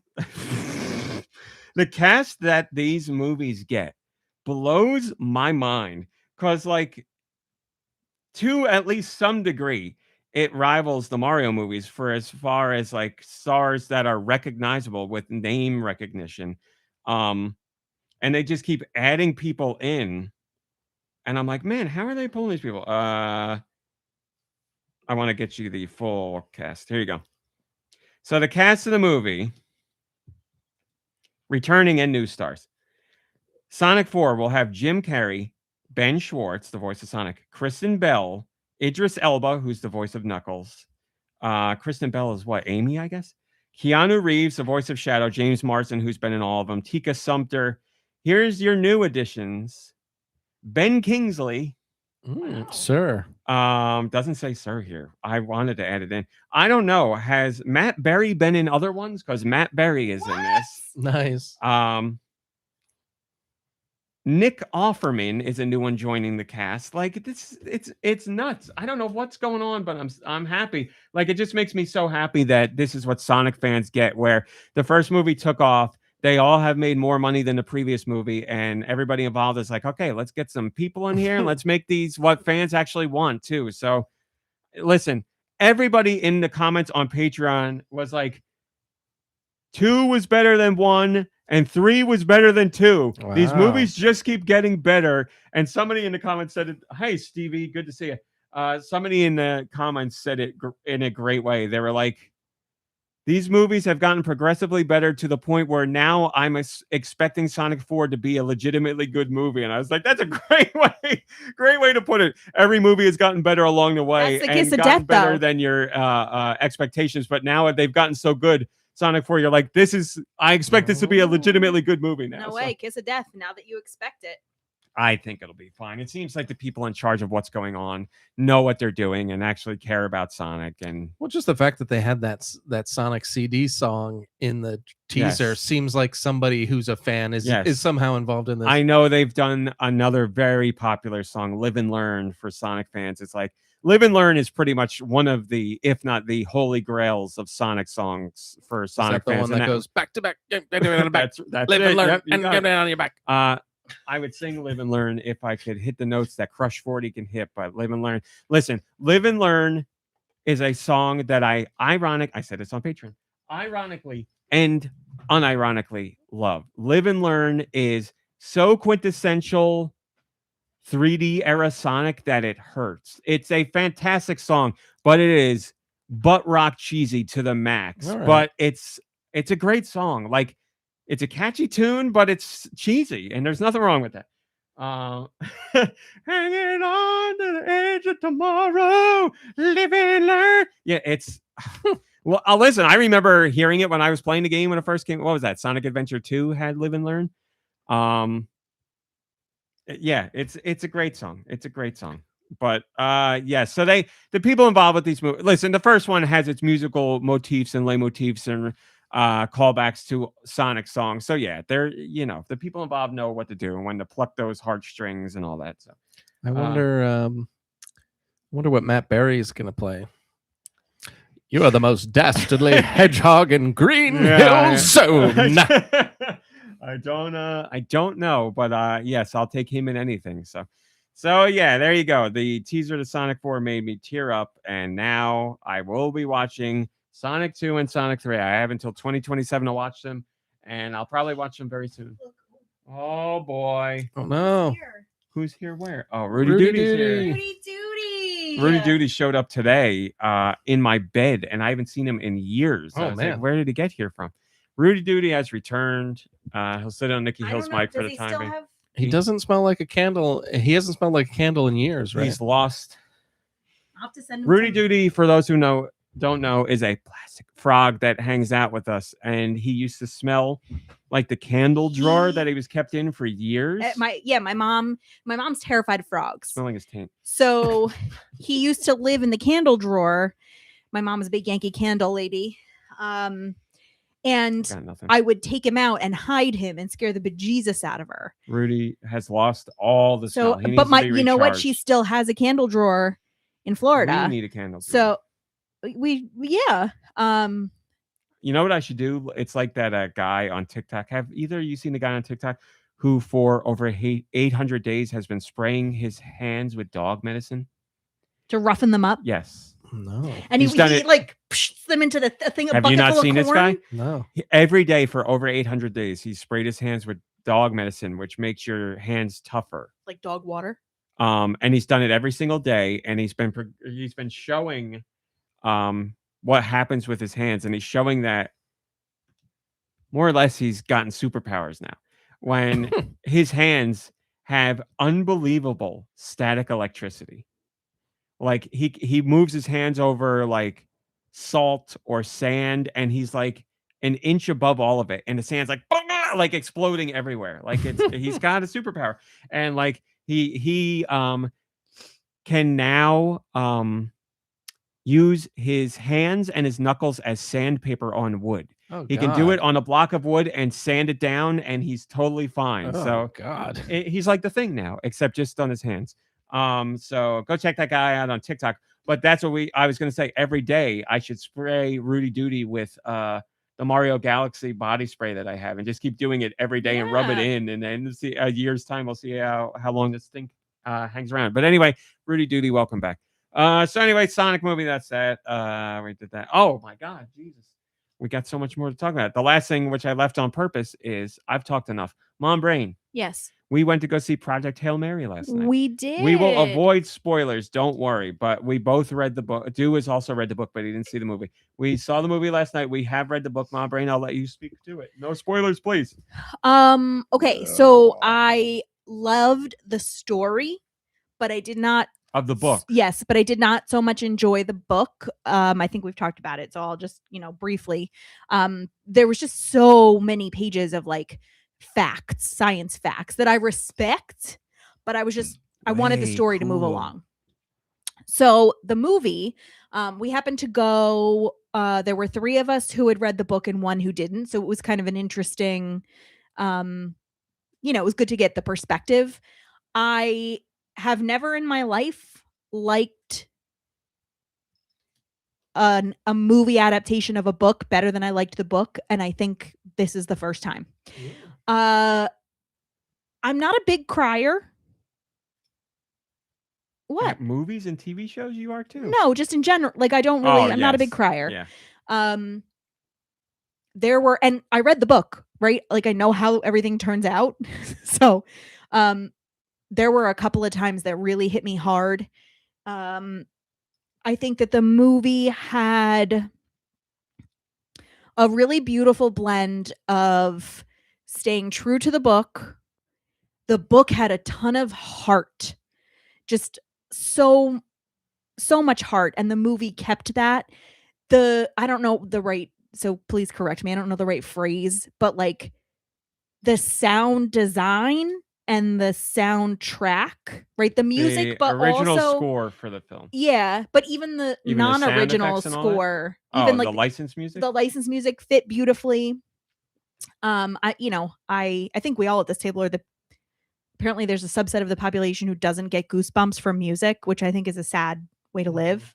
But like I got goosebumps a ton, but even just the way that the music was synced to the visuals, like just I would go see it again. The original score for this movie is one of the best I've heard in a really long time. It is good. Like I was like, I can't wait to listen to this again. It was excellent. Like blown away. We got like halfway through the movie and I'm like, whoever did the composing for this is killing it. They did so many songs that fit perfectly for the scene, but they were beautiful songs. They were really, really good. They were. And something about it married with the story in such a way that it was like a perfect balance. Sometimes you're like, if this music wasn't playing, it wouldn't, obviously it's meant to all come together, but there was just something really lovely about it.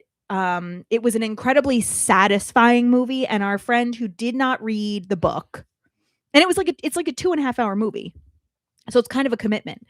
Our friend who didn't read the book was like really, really liked the movie, and he also said that it like started to sort of, I'm not quoting him directly, but like reignite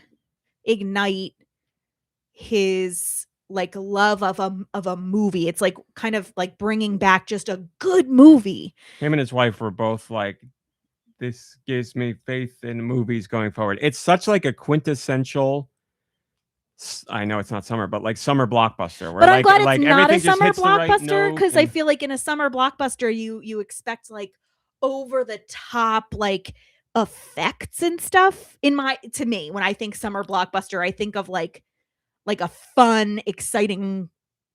I mean, the movie has its moments of big things going on, but I get what you're saying. But it doesn't have the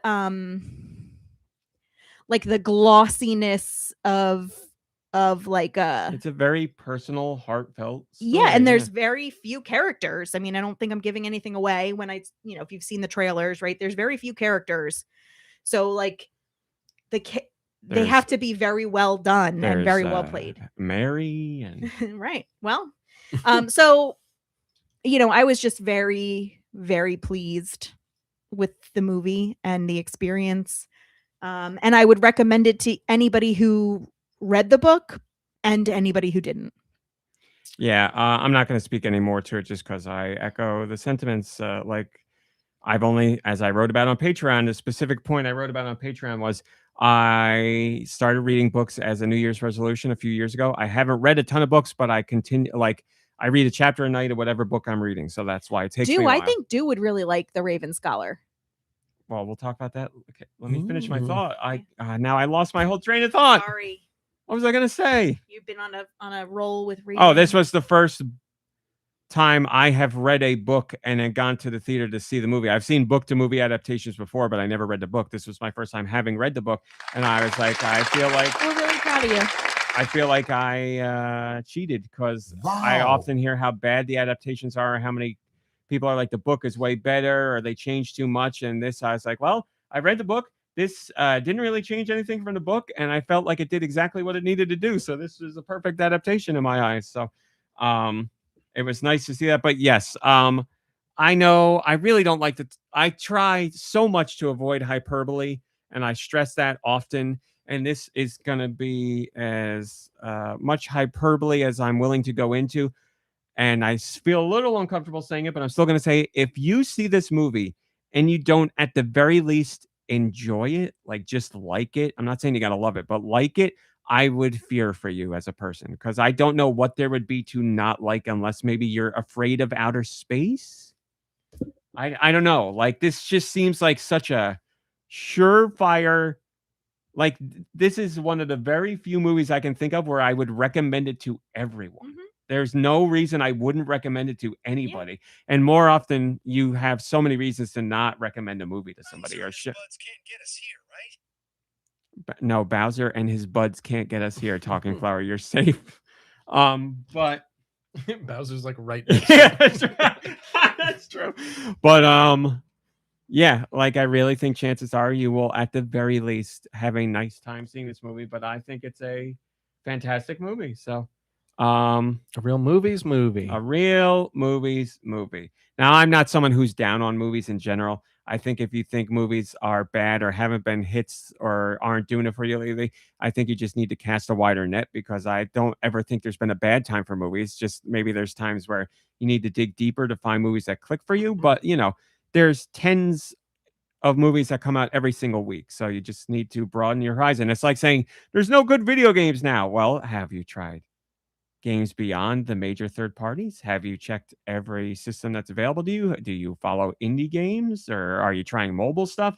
So I'm not one that subscribes to movies are bad or movies have gotten worse. You know, maybe big budget or, you know, traditional movie houses have changed how they do movies or put out movies, or the kind of movies they put out, and you're unhappy with those. And that's a totally valid discussion. But, you know, look around and see what else is out there. But as far as Project Hail Mary goes, I think it deserves every bit of praise it's gotten. And if you do see it, I hope you enjoy it. But I'm pretty sure you will. So there's that. All right, let's do news, Mom Brain. We got to get the news. Come on. You know what? That's and not you nice. think he would like Raven? Yeah, I do. I'm not touching that one at all. I mean, go Do I ahead. have a moment? Yeah, go ahead. Have we talked about the Raven Scholar? Yeah, I think you guys have talked about it. Yeah. I think it's a really good fantasy, but it's not like high fantasy, right? Like, it's not crazy. Lots of adventure, some mystery, really, I think, enjoyable characters. And I really, what we used to teach kids was, like, when you're reading, you make a movie in your mind. And there's something about the Raven Scholar. Because as we know, children, movies are better. When I think about the Raven Scholar, I like the movie in my mind is like a really vivid, like detailed movie. And it's got like a little bit of everything, right? There's like a competition, and there's like some love, and there's, like I said, a mystery. And I don't know, I just. How many books we talking in the series? There's only one so far, but there is going to be a sequel. Oh. Yeah. Do we have it on Kindle? I wonder if I I'm can reading it on the Kindle app. Yeah, I wonder if I could loan it to you, Do. I can get it from the library if Yeah. Let me tell you. I am app is loading. I am 97% through the book. So I'm just about there. And it unless things go completely wrong, the Raven's getting ready for graduation. I will right. This will be my new favorite book. It will usurp the throne from Project Hail Mary. They're very close, but you like it better than this Costco connection with Pokemon? That's magazine, so I don't consider it a book. So no, that anything Costco in general is better than any book ever. But the Pokemon one, yes. And I'm sorry, our cover's in such rough shape there. I know yours is probably pristine. Honestly, I'm annoyed because ours came like that. So the mailman I bet obviously can tore we through it to pick one read up through the interview. from Costco? Like I know Beverly Jeans, Are you you can get them. asking if we can go to Costco? The answer is yes. Oh, well, yeah, sure. Yes, we got to go to the Beverly Jeans because that book that came yesterday was full of so many great deals. And you And got to try that carrot cake. We also need toilet paper. All right. Have you seen all the shade women are throwing at Costco toilet paper? It's doing something to their vaginas, right? Well, Oh, God. urethras. I That's think it's located around the vagina, I believe. well, yeah. I think I'm a worldly man. I don't know how legitimate it is. I haven't really, I have seen the complaints, but about I it, did yes. just have a pap smear and everything's fine. Well, So I believe mean, A what? women. a pap smear. Thank you. All right, here we go. What do we got in the news this week? Let me tell you. So Nintendo did a game developers conference panel about Donkey Kong Bonanza. We talked about that last week, but we had one other tidbit come out thanks to an interview that happened after the panel. Games Radar got to talk to Nintendo's Kenta Motokura and Tatsuya Kurihira, both of which worked on Bonanza. And they said that, some of the ideas you see in Bonanza might inspire the next game we do. So they specifically say, quote, probably we'll see some sort of phenomenon as we did when going from Odyssey to Bonanza, where there were some ideas in development that acted as hints for the future development of Donkey Kong Bonanza. I do expect that there will be the case where some ideas from Donkey Kong Bonanza provide future hints for our next project as well. So they don't say what that project is. And when they say, yeah, probably, what they really mean is we're working on it right now. And of course, that's the case. But as you might remember, Mario Odyssey had a very tiny snippet where there is like a Mario like figure that you can destroy basically, and there's the food level that was somewhat voxel based where you can destroy the foods, and that was the impetus for the creation of Donkey Kong Bonanza. They were like, hey, this little thing here might be a really cool idea to explore in a full game, and that paved the way for Bonanza. So they're saying there are things, it's quite likely there are things that they explored in Bonanza that have helped spur on the next idea for whatever game they're doing. So that would mean if things continue as they are, another Donkey Kong game or the next Mario game, the next 3D Mario game. So we shall see. Unless they're doing something completely different, we'll never know, or we won't know until they officially pull back the curtain. But that's the guess, a Donkey Kong or a Mario game. And everybody's waiting on when that next 3D Mario game is going to be revealed. Who knows when that will be? There is some speculation that it will be this year because holiday this year on Switch 2 is wide open right now. And if it ain't Mario, who the hell knows what it's going to be? Because it ain't going to be Metroid, that's for sure. It ain't going to be Zelda. It's not going to be a mainline Zelda without a doubt, unless they do another spin-off Zelda. That could be a holiday thing. It's not going to be Fire Emblem. We know that's coming out this year, but that's not going to be their big holiday game. Maybe Kirby. Maybe there's a Kirby. I don't know if that's enough to move the needle during holiday season, but who knows? We'll find out. So, I feel confident, even though it hasn't been announced. I feel confident in saying that there will be another 3D Mario. Just when it arrives, who knows? But we'll give you all the details as they pop up. They're going to have to do something big. You guys made this a top story because I saw you asking why it wasn't a top story. So I made it a top story, and son of a bitch, you guys were right for me to make it a top story or question why it wasn't. There is a Switch 2 firmware update this week, and it did a whole bunch of the usual stuff, but it added in something else called Handheld Mode Boost. What is that? Let me tell you.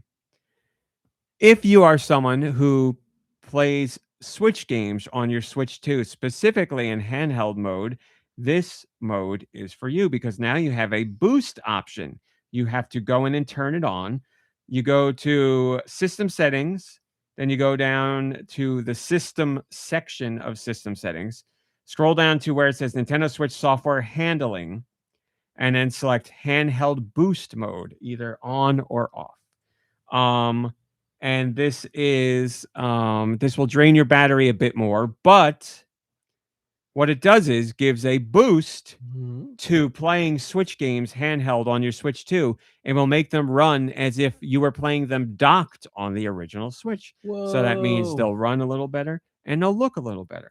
And we have seen a number of videos that have shown comparisons between what they look like before and after with boost, handheld boost mode on or off.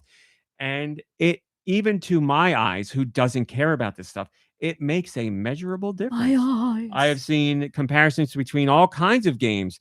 We used a screenshot, a thumbnail for this post in particular that showed off, or one of these posts that showed off a comparison between Donkey Kong Country Returns, how it looks with it off and how it looks with it on. And on, I'm like, that's a pretty noticeable difference. So, and then you shrink that down to a portable screen and it just makes everything look that much better. So yes, it does appear that this boost is boost worthy. And Nintendo called it handheld mode boost, and I'm calling it boost processing. I was gonna make that joke. Nice. Because it actually does something. So I think we should go with boost processing from here on out. Makes it sound really like bad. That's what we will be calling it here on Go As Nintendo. Stu would say. And in the Go Nintendo podcast. Bad A.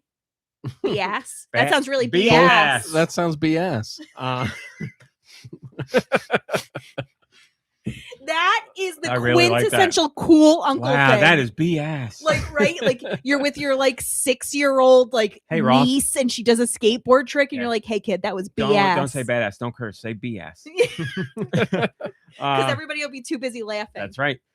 So there you go. If you updated your Switch 2, then you had this. It's sitting there waiting for you. Again, it is only for handheld players, Wow. but you will get a measurable boost in your visuals and performance of the game. So enjoy if that is something So you... before this update, playing a Switch game on your Switch 2 handheld was not as good as playing it looked docked like, on the Switch. well, you know, it's like backwards compatibility. So it looked like it did when you played handheld on the original Switch, because that's what it was doing. But now they're actually using the power of the Switch 2 to boost give processing. you the boost processing. Thank you, to give you a docked Switch 1 like experience on your Switch 2. So It's like having the expansion pack from N64. there you go. King Broly says they did it. They actually did it. Wow. And you know, if King Broly is impressed, it takes a lot to impress that guy. So there you go. And people were like, I didn't make it a top story because, well, I guess I don't want to say my own bias, but my own blindness to this. It just didn't register as something that would be top story worthy. But lots of people in the comments were very impressed, and people in the comments were like, why isn't this a top story? And I got emails asking why this wasn't a top story. So I made it a top story, and you guys were right, because the internet has to some degree lost its mind over this, because they didn't think Nintendo would do it, and it makes a marked improvement. So there you go. For all the people out there who love clarity and graphics and care about all that stuff, then as someone at this table might say, congratulations. No, I don't really mean that. It's not my kind of thing, but I just didn't recognize how much it meant to people or how much it mattered, and it clearly does. So now go enjoy it if you haven't been already. It's there waiting for you to take advantage of. Skip that. Moving on. Although not officially announced by Nintendo yet, this is happening. Our friends in Europe will be getting a brand new version of the Switch 2. Because Europe has enacted new right to repair laws and legislation, so that when it comes to things like batteries, if your battery in your electronic device craps out, you know, if that happened on your Switch 2, you had to send it to Nintendo to get it replaced, and maybe you'd have to pay something.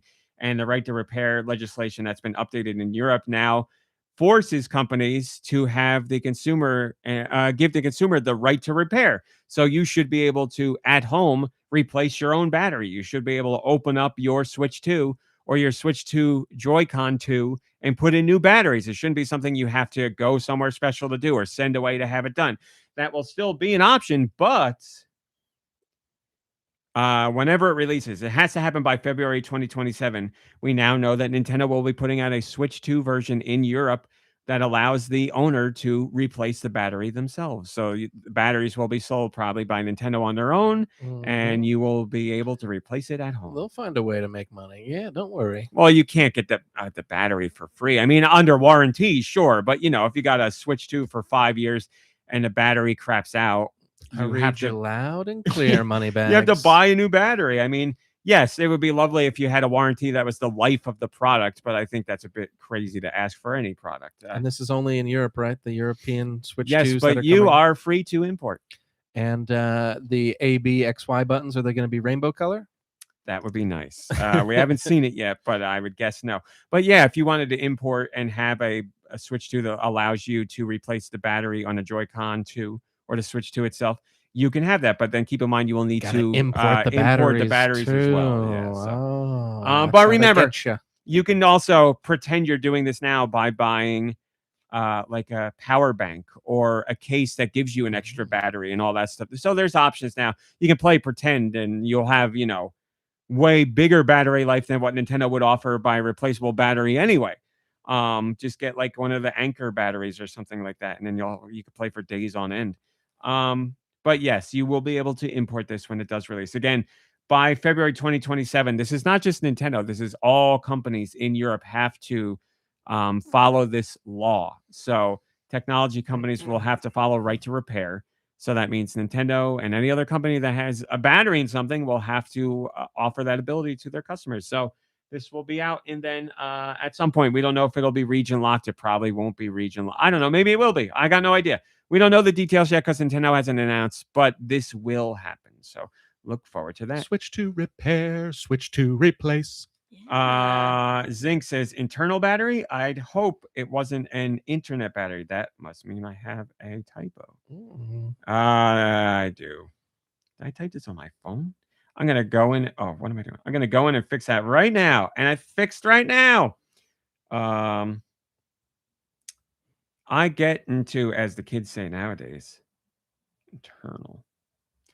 A flow state where I'm just like writing stories and I'm thinking it and I'm going and I'll make a stupid mistake and it just flies right by me. And like I'll read the story 10 times out of 10 and my brain will read it as the correct word. And then like I will painstakingly like look at titles of stories and I'm like, yep, everything's right. Read it right. Blah, blah, blah, blah.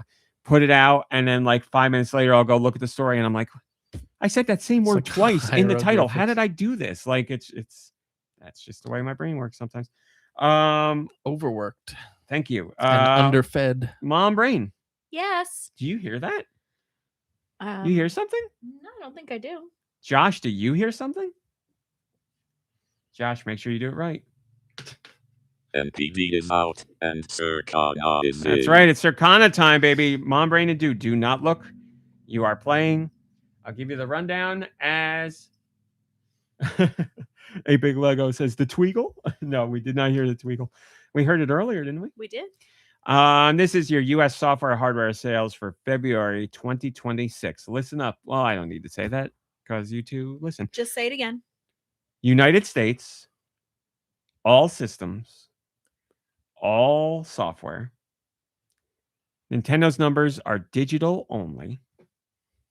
And then that's all there is to it.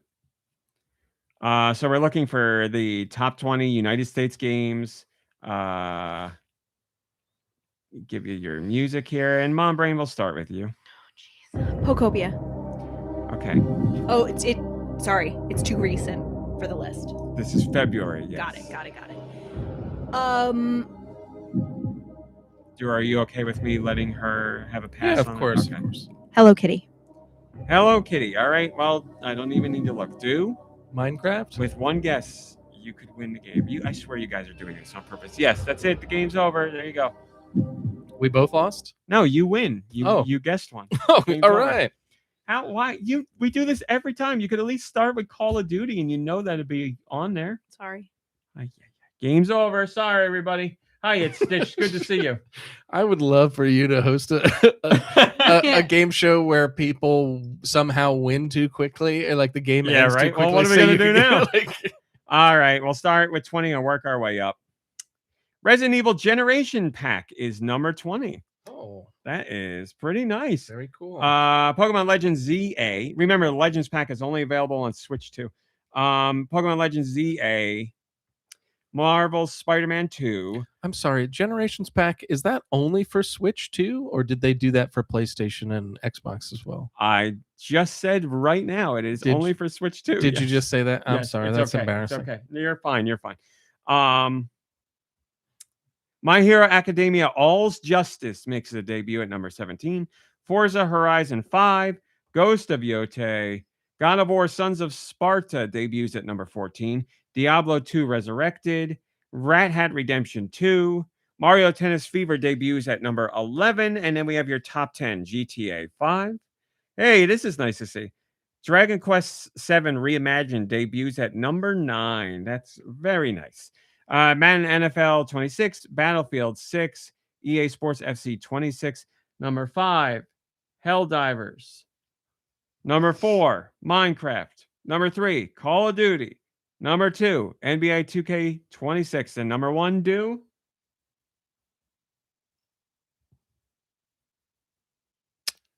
You know it. You play it. You own it. We already heard about it in this.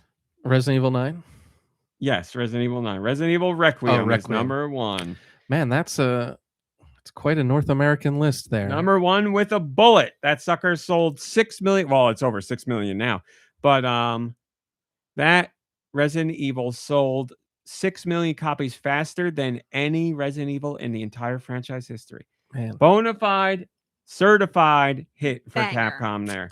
It's a great game. It's a great game. So And better it solidifies. sold quicker than any other Resident Evil franchise. Is doing better than ever. It's great because we're gonna get more Resident Evil stuff, but it's also because of its success, we're never gonna see a classic Resident Evil. Don't say that. Ever again. Don't say that.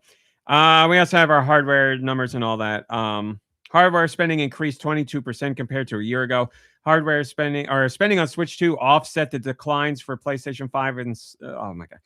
Switch 2 hardware sales offset year-on-year declines across PS5, Switch, and Xbox.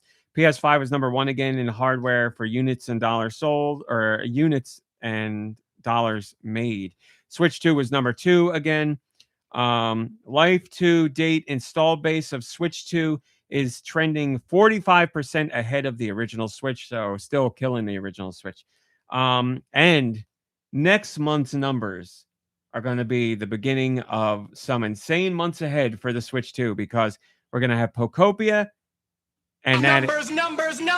And we know for a fact that has impacted Switch 2 sales worldwide. So next month's numbers are going to be very interesting to see just how big of an impact there is and what the long tail will be. So get ready, people. That is kind of exciting because because the Switch 2 already sold so well, and now we're seeing all this stuff, and it's going to be interesting to see. As I've said before, Switch 2 Pokopia is the DS Nintendogs moment, in my opinion. Like, I know more people who have never played a Pokemon game who bought Pokopia and bought a Switch 2 for it than I do Pokemon fans who, well, they already had a Switch 2, but plenty of Pokemon fans are playing it. But as I've said, my mom has it, never played a Pokemon game. My sister has it, never played a Pokemon game. My cousin has it, never played a Pokemon game.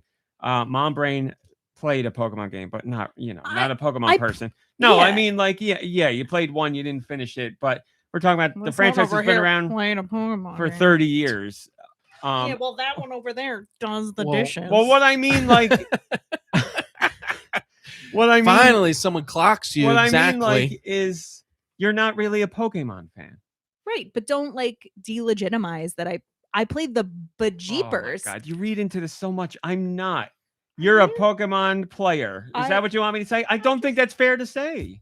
I don't think so either. But I mean, it was like, I think the point, if I may, Please. that And you may. RMC was trying to make was even someone who doesn't play Pokemon bought and likes Pokopia. take it. Yeah. It wouldn't be fair to be like, I'm a Pokemon fan. I played one Pokemon game. It's like, all right, come on. Okay. Yeah. But that list that you listed off, other than your sister, which I'm sure you would have told her to get it anyway, because a friend of hers told her. But like everybody else on that list knows about the game and bought it because you were like, hey, you'd like this, you should get it, right? Oh, yeah. But I say that to people, as you know, all the time, suggesting things, and they do not do that. But this one, they have all done it because they've seen what the game is, and they're like, it may not have been in their orbit at all, or they didn't even know it existed. But when they see this is what this game is, a lack of their complete lack of knowledge about Pokemon was not enough to stop them from getting this game and playing it. My sister was telling me just a couple days ago, she's playing so much that she believes she's given herself tennis elbow from how she's playing, because she's playing handheld while she's on the couch, and I'm sure she's all like crunched up. And she's like, "Oh my god, my arm! I can't." I was sitting, like the cat was sitting on me, so we can't do a lot of fussing and moving, and it has to be just right. Very particular. And I had like an elbow kind of tucked while I was playing, and I got up and I like moved my arm, and I was like, "Ow, my elbow is so sore," and I was worried that I'd wake up the next morning, but it was okay. So yeah, next month's numbers are going to be very interesting. We also have our top 10 for Switch 2. I'll start with number 10. Animal Crossing New Horizons, no surprise there because the update. Mario Kart 8 Deluxe, Super Mario Galaxy 1 and 2 combined, Super Mario Party Jamboree, Resident Evil Requiem made its debut on Switch 2 at number 6. Damn near killed him. Donkey Kong Bonanza at number 3. At number 5. Resident Evil Generations Pack, which is counted separately, is at number 4. So really, Requiem's crushing it. Requiem could be higher up in this list, or Requiem would be higher up in this list. We don't know where exactly, but Generation Pack sales and individual sales of Requiem combined would probably put it in the top 3. Pokemon Legends is number 3. Dragon Quest VII Reimagined is number 2. Good for you. Good for you, Switch and Switch 2 owners. Very proud of you. I'm very proud of you. Very proud of you. And number 1 is Mario Tennis Fever. No surprise there. Entropy says, so nice to see the different genres of games on Nintendo platforms, just showing that the library is growing and branching for all kinds of gamers. That was one damn good selling point for the Switch. It might get even better this time, or with time, on Switch 2. Yeah. If you look at it's so right. This is such a great comment. If you look at the breakdown of the games that are in the top 10 on Switch 2, it shows the diversity of the type of player on Switch and Switch 2, or just that the Switch 2 owner is willing to play games in all different genres, because you have sports, traditional RPG, Pokemon, survival horror, platformer, racing. Yeah, like the up and down the list is fantastic. That's exactly what you want to see. So that is really cool, because I'm not knocking other systems, but when you look at PlayStation and Xbox, it is sports, GTA, sports, and then like whatever the hot game of the moment is, Helldivers or Call of Duty, or Yeah. And I'm not knocking that, but there's a big difference between a Nintendo fan and your Xbox PlayStation fan. So well, and now more than ever, there's less of a reason to kind of poo-poo a fancier looking, graphically intense game on the Switch 2. I mean, the Generations Pack is proving that Switch 2 can handle it. So it's kind of like you don't need to be like, oh, for the mature fancy pants game, I need to get it on the PlayStation. You bring up a great point, and something that I wanted to talk about, because I legitimately cannot remember any time I've seen this happen, at least not in recent memory. I was on TikTok and randomly a video came up that was like Resident Evil Requiem on Switch 2, PS5 Pro, and PC, doing a comparison between all three. And they had Grace standing in front of a mirror. And on Switch 2, you get like the classic kind of mirror where it's like there's like a fuzzy outline, but you don't see like a mirror really reflects. Then on PS5, you see more of a reflection, but not really a full reflection. And on PC, it was a full-on reflection. And I was like, I know we're looking at the reflections here, but I was like, this really paints the Switch 2 version in a good light. You're like, everything else looks pretty comparable here. And I went into the comments, and the comments that had a lot of likes were like, Switch 2 port pretty decent. Switch 2 port pretty good. Strange. Capcom did a pretty good job with the Switch 2 version. I was like, what comments am I reading? Yeah, right. This is the comment section, right? And other people were like, there were comments that were like, Switch 2, $500, PS5 Pro, $600, PC, $1,800. And I'm like, I'm sure you could get this on PC without spending that much. But that's also a good point where, if you're getting a PC, especially if you don't have the other pieces parts, you're going to spend like $1,000 probably, $1,200. So yeah, you're like, well, I spent $500 more so that now I can see a slightly better reflection in the mirror I don't know if this was worth it, but just to read the comments where people were like applauding Capcom and saying like Switch 2 pretty decent. They weren't like, you know, it looks great, it looks amazing. They're not going to say any of that, and that's fine. But for them to just give Switch 2 some its flowers, I was like, wow, what's going on here? Yeah, I would have thought they would tear it up, especially just in like a random, you know, TikTok thing, whatever. And it had a decent amount of views on it and everything. I was like, this is interesting. So I was like, all right. And I scrolled and read more and scrolled and read more, and I was like, and I didn't see anything. There were a couple people in there who poo-pooed whatever, but by and large, it was a lot of praise. And I hit a point where I was like, things have been too good for too long. I don't want to ruin this. And I went to the next TikTok because I was like, I was just pleasantly surprised, and we'll leave it at that. So yeah, Capcom deserves all the flowers for the work that they're doing on Switch 2 and their RE engine, which is what a lot of these games use, which is apparently very scalable. Moving on, there was a survey in Japan about brands, and it broke down.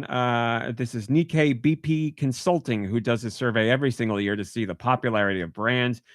And as we all know, 20 and under is where everybody's looking at, because that's what they want to market to, because that's where the advertising makes the most impact.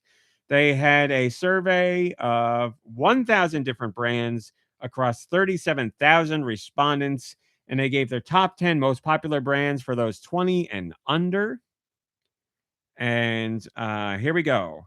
Oh, don't look. Did you look? No, you're not looking. I'm not looking. You guys, here, you're playing this one. Okay.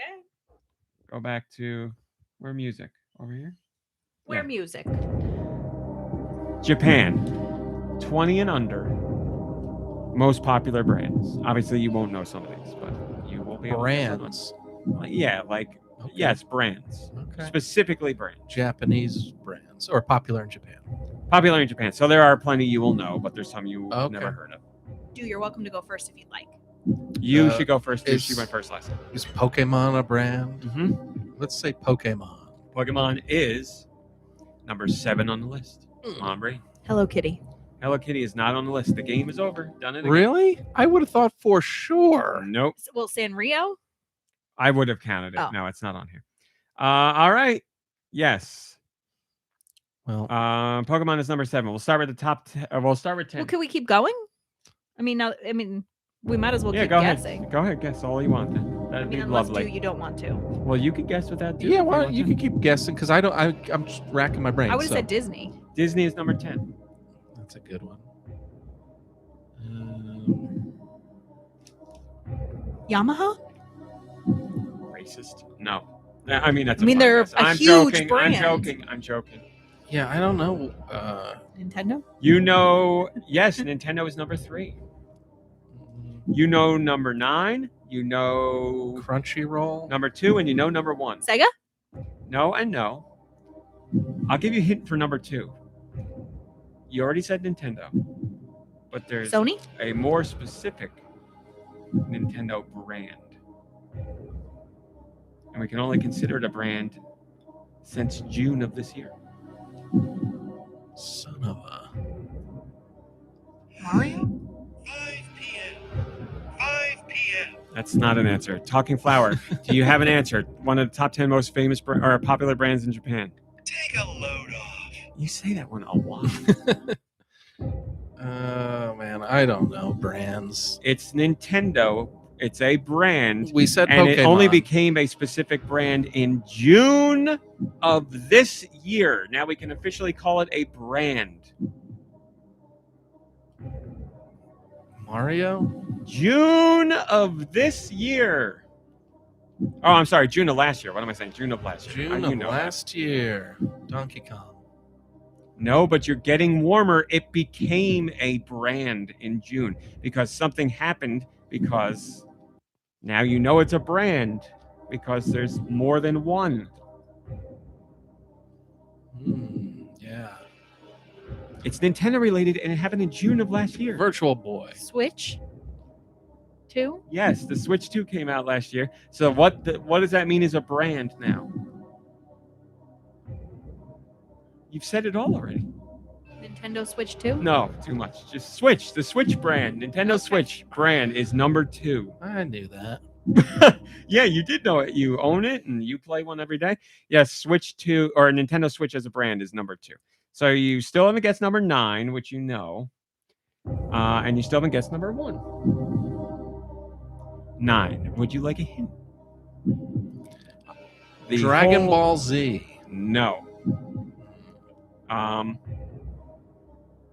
One of the biggest companies in the world for sure. Toyota.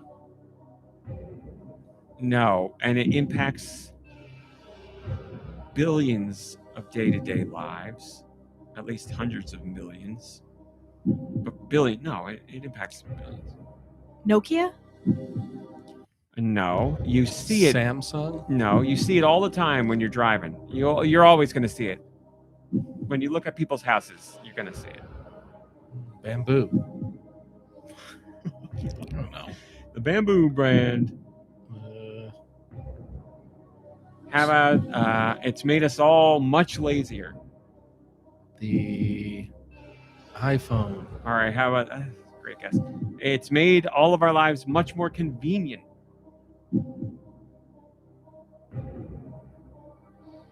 You see it at people's houses all the time when you look at their front satellite steps. dish. Amazon? Yes, Amazon. There you go. Oh. Amazon. I was going to say it started about books, but I thought that'd be too heavy of a hint. And then number 1. Sushi grade fish. Just because it's Japanese. I guess that's not a brand. No. Number 1. Hint. Without giving it away. We're using it right now. The internet. It is related to the internet.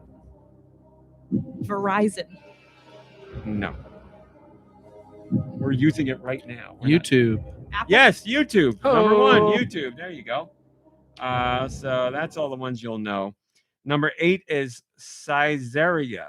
Saizeriya. Don't know what that is. Number 6, I know what it is. You do not know what it is. Line. Line is a messaging app. Think of it like WhatsApp or something like that. Very popular in Japan. Yeah. I don't know what number 5 is. Muji, Muji.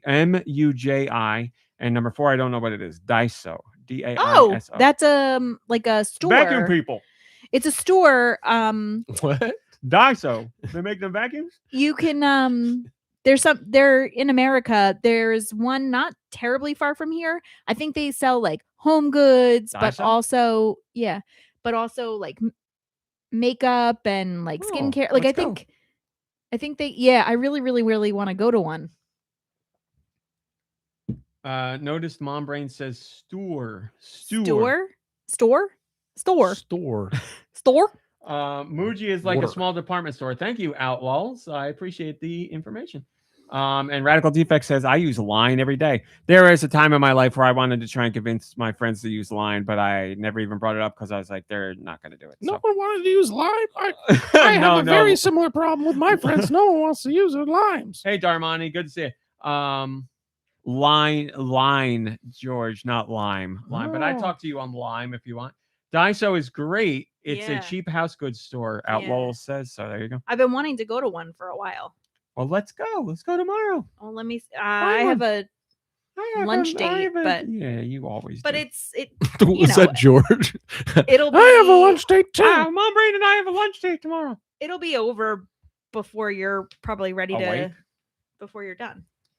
Oh, okay. We'll talk about it tomorrow. Is everyone close? Give me time wise. I need more time. Let me look. This is very exciting. I swear to God, if there's not I one. mean, around there's here. one in Brooklyn. No. Oh. That's so far from New Zealand. I think that's the closest one. Oh, forget I'm gonna it. keep looking I got a website. because I could have sworn you just sent me a Websites are pretty TikTok big about a nowadays. bunch of places, and that was one. In that place in Jersey? Yeah, I mean, in thought New so. Zealand? I thought That so. Daiso was part of it? Maybe they have like a satellite store there. Yeah, I Yeah. want to go to that place. That was like an hour away. Okay. All right. It is time for Ooh Mommy. Start up the train. Woo woo.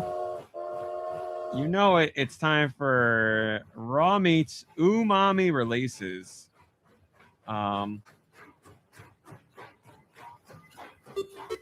Got it. Thank you. North America, March 19th. Hold on. That's enough of the train. Let me tell you what we got. Switch 2. We got Bang Bang Bandits, Switch 2 edition. Cozy Grove, Switch 2 edition. Dead Zone Rogue, which is the next game I'm going to torture my friends about and try and get them to play it. And Dread Delusion, which I'll be talking about later. I'm really looking forward to that one. Switch has All Motors Racing Simulator, Ariana and the Elder Codex, Ariana! Aroma Love Ready, Battle Puzzle 2048, Maidens of Steel, Blastoids, not Blastoise, Blastoids, Castle Tycoon Simulator, Coin Pit, Cowboy Cart,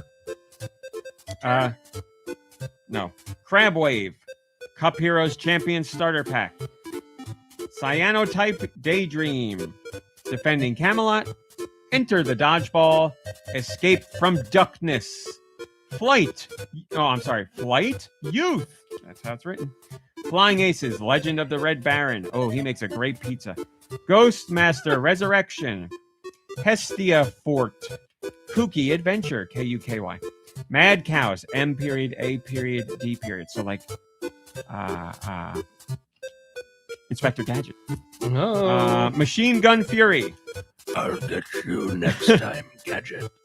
Master Detective Logic and Mystery Puzzles. Minima. Mistfall Ruins. MLB The Show 26. Moonlight and Garland. Oh, I thought it was Moonlight with Garfield. Oh, I wish. That That'd would be be a great. system seller. Moto Rush Reborn. Mr. Stackman. No Skin. Outbreak Fall Biohazard. Overpowered 2, Crux of Fate. Pie Cafeteria. I like that. Ooh. Quick Brain Number Hunt. Rubato. That is Rubato. Remember the game I wanted to play and then the guy got mad at me online? It's a massaging robot game. Rubato. Oh. Rushing Beat X. Return to the Brawl Brothers. That's a beat 'em up. Samurai Simulator. Kensei Warrior. Shop Farm Tycoon. Spot the Spy Guy. Unusual Friends Bundle, 2 games in 1. I forget what are in it. Or 3 games in 1. Virtual Ties, Isekai Jocho.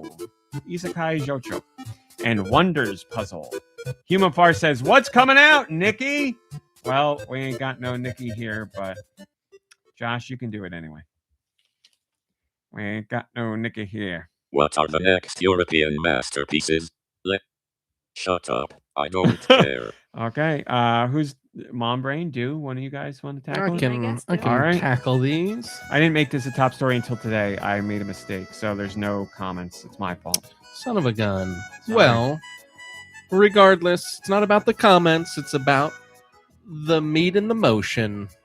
That's Yeah. right. That's what they So, always say. ladies and gentlemen, it's time for some eShop I'm gonna run some water. European releases I'm a peon. for the week of March 19th, the year of our Lord, 2026. Too much to keep up with. And this is Deux filling in for Nikki Hill. Nikki Hill, we speak your name. Switch 2 has Bang Bang Bandits, Dead Zone Rogue, Dread Delusion, Royal Revolt Survivors, Rushing Beat X, Return of Brawl Brothers, Shadow Tactics, Blades of the Shogun, Snoopy and the Great Mystery Club, Starship Troopers Ultimate Bug War, and on the Switch, we have Adventurous Slime, Aroma Love Ready, Bang Bang Bandits, Battle Puzzle 2024-8, Maidens of Steel, Blastoids, Bonnie Bear Saves Frog Time, Coin Pit, Cowboys. Should that be Cowboys something? Maybe not. I don't know. I'll have to Coin Pit. cross-reference. Cowboys, Crab Wave, Deckline, like Cowboy Cart, I think, right? Deckline, Defending Camelot, Dig Dig Drill, Dig Out Prison Escape Simulator. Don't Mess with Bobber. Don't. Egg Console, Hydlide, MSX2. Enter the Dodgeball. Okay. Escape from Duckness.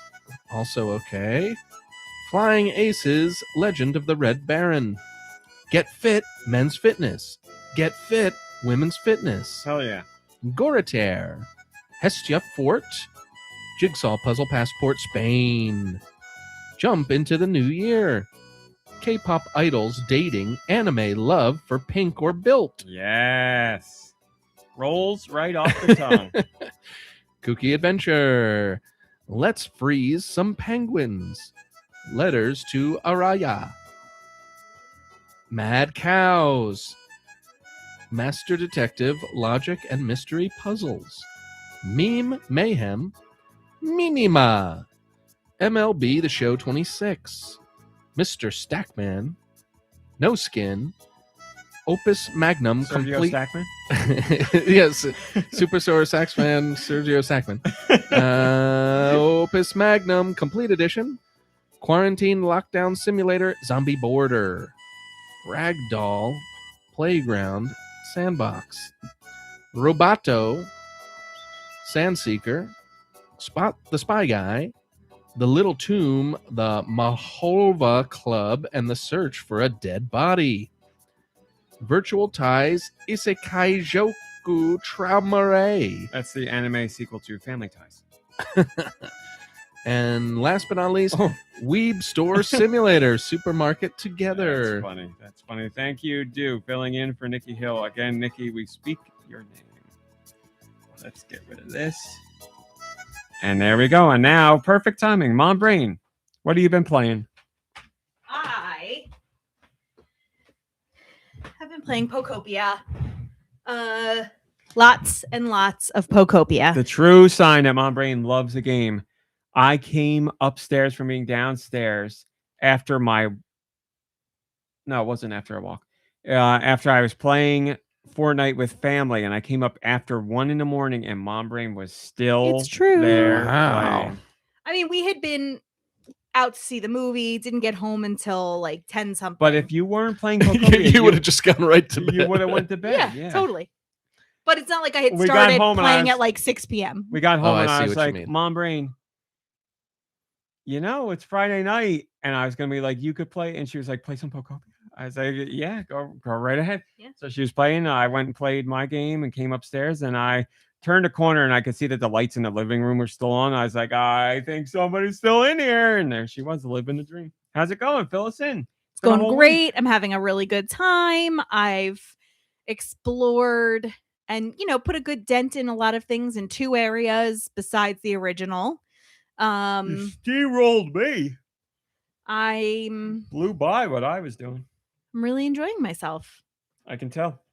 Little cricket feet going and Yeah. smiling, a little snack bowl next to you. You were living it up. Yeah. So much so that the power plug for the Switch 2 now lives in the living room because she needs it there all the time. Yeah. You only play handheld? Yeah. She's a big handheld fan in general. So, I mean, I would, if we had the living room bed back, I would be putting it on the TV. I said to her the other week, I was like, that living room bed. But yeah. Living the dream. Any big you want to talk about Ekans? You want to work through Ekans here? I don't. I got an Ekans is Ekans nice. and I know. I know. Is nice. That's how it says it in the anime. It's just I got to get used to it, Snake-like. Ken, you guys don't know the answer to this, and this is such a good idea. I mean, I think it's funny. Hopefully, you'll participate. I told you how Ekans says his name in the Pokemon anime, and I mentioned Coughing, which is the other Pokemon of Team Rocket. Can you two please do your impression of what you think Coughing sounds like? Coughing! Okay. Coughing. Okay, very good. Now, from what I remember, Coughing sounds like this. Coughing! So more like do. But I believe his evolution is wheezing, and I think he does sound more like that. I could be wrong, but It's a terrible evolution. right. And then I don't remember. He just dies after that. That's it. It's the evolution of asthma. That's it. Yeah, emphysema is what it turns into. Emphysemos is the Pokemon. That's it, Mombri? Yeah. So Pokopia has overtaken Hunter Finder games and all that? Or? Yeah, for sure. Wow. There we go. There's Coughing. Dude, what have you been playing? Uku. Played a little Animal Crossing Old Horizons. I'm so sorry to jump in. Please. You are right, Ice Dilbert, and I know this, but I wish Nikki Hill was here because it probably blow his mind. Ekans is snake backwards. So in typical Nikki Hill fashion, maybe he wouldn't know that. And we could spring that on him next podcast. But anyway, dude, go right ahead. So in Animal Crossing Old Horizons, it was Meringue's birthday this week. So it was nice. Went over there. Rold was already over there partying it up with her. And I gave her, I think I gave her like a tricolored sweater dress or something. Ooh. But not too shabby. Other than that, just keeping up with the gardening and everything. Don't want Rold to get cold feet now that he's over here. He's too busy lifting weights. You're going to take care of the other stuff for him. Yeah, what did I change? Darn it. I changed something that he said because his catchphrase was buddy, and I changed that to when he asked to something very funny. And of course, I can't even think about it right now. Pal. No, it was like, it's probably not as funny as I remember, but like at the time I was like, this is great. Jiminy, you look. Oh, Flish Flash is what he says now. Okay. All right. So he's a fan as well. Yeah. So, anyways, we've got Fortnite. We played a little bit of Fortnite. There's a new season out. I mean, yeah, it's okay. It's okay. I'm all right with it. Man, I'm like head over heels for this season. Yeah, and you haven't played. The fists are in there now. Nice. They are in there, and they work uppercut and punch forward. It's That's the same what thing. I want. They don't look the same, but they move the same. Yeah, and you can do four. You can do 4 whatevers in a row before you need before it recharges all. Like it'll start a cooldown as soon as you do the first one, but it lets you do 4 of them before you have to wait for a cooldown. And yeah, that's cool.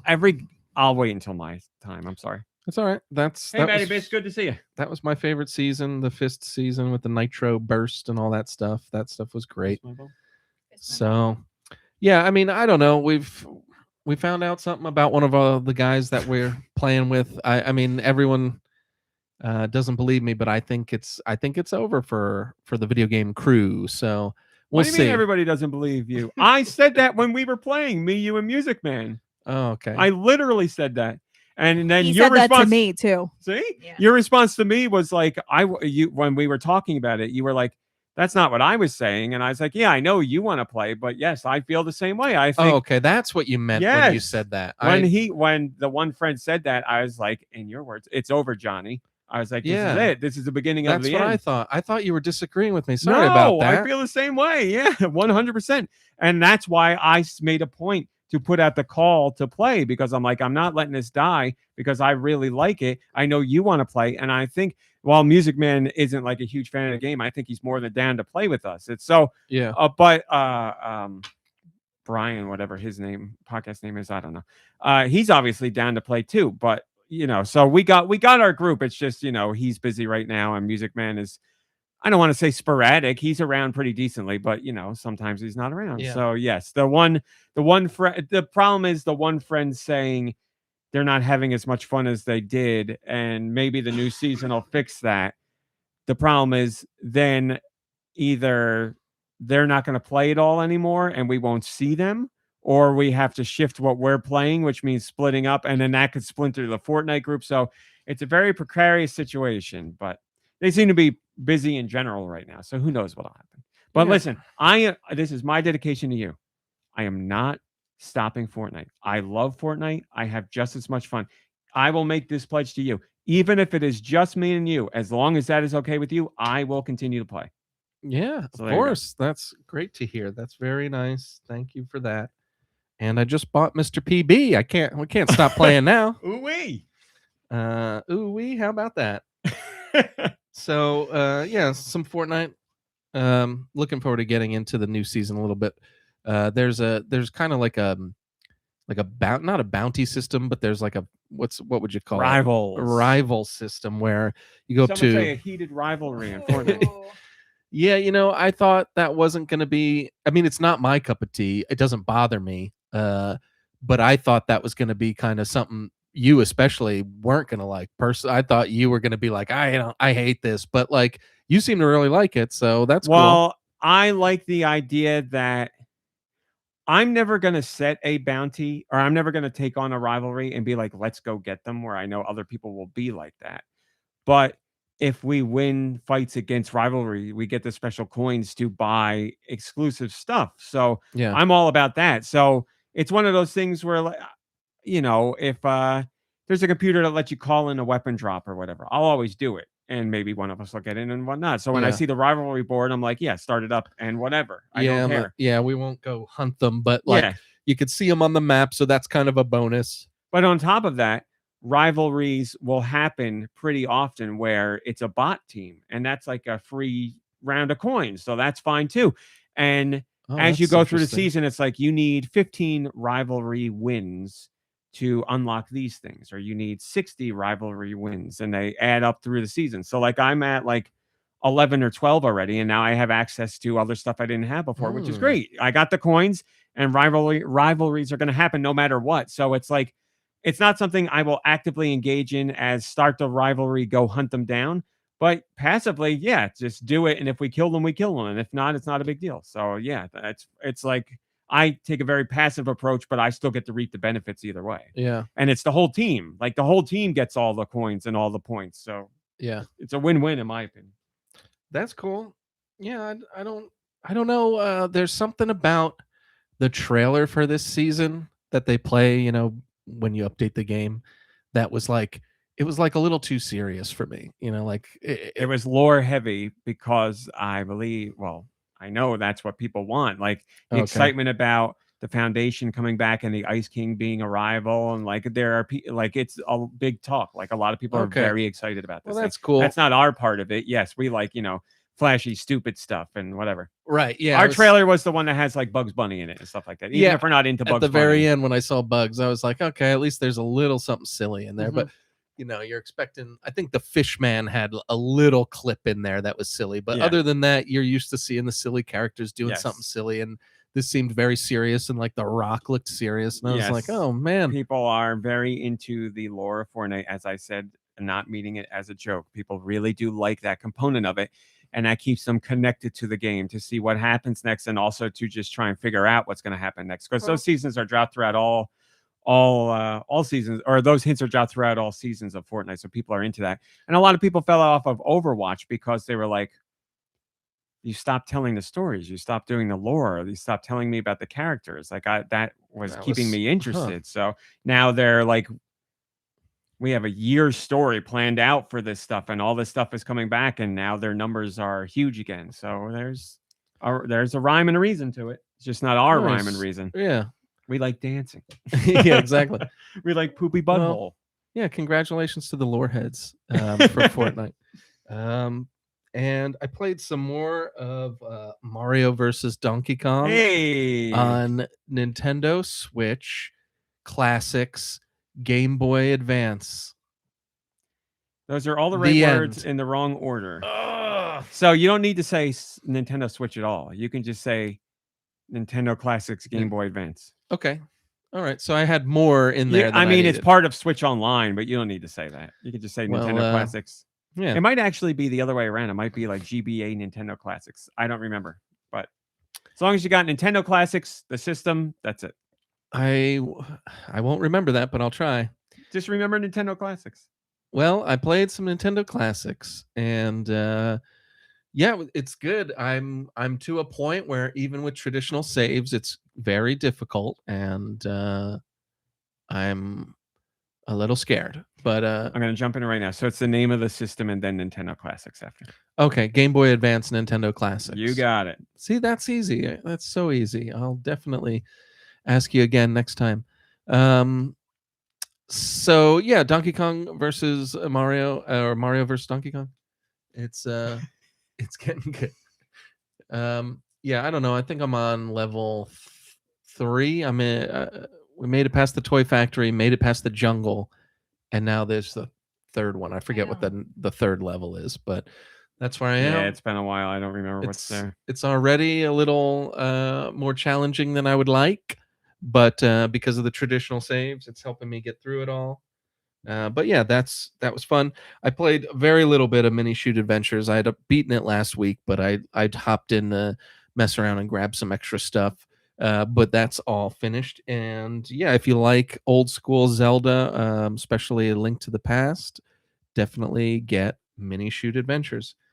I played my copy of which I did not need, but I am a crazy person. My copy of Resident Evil Generations pack came, so I got this Switch 2 obviously physical version of Generations pack, and I started playing Resident Evil 7, and I forgot kind of how scary the game is.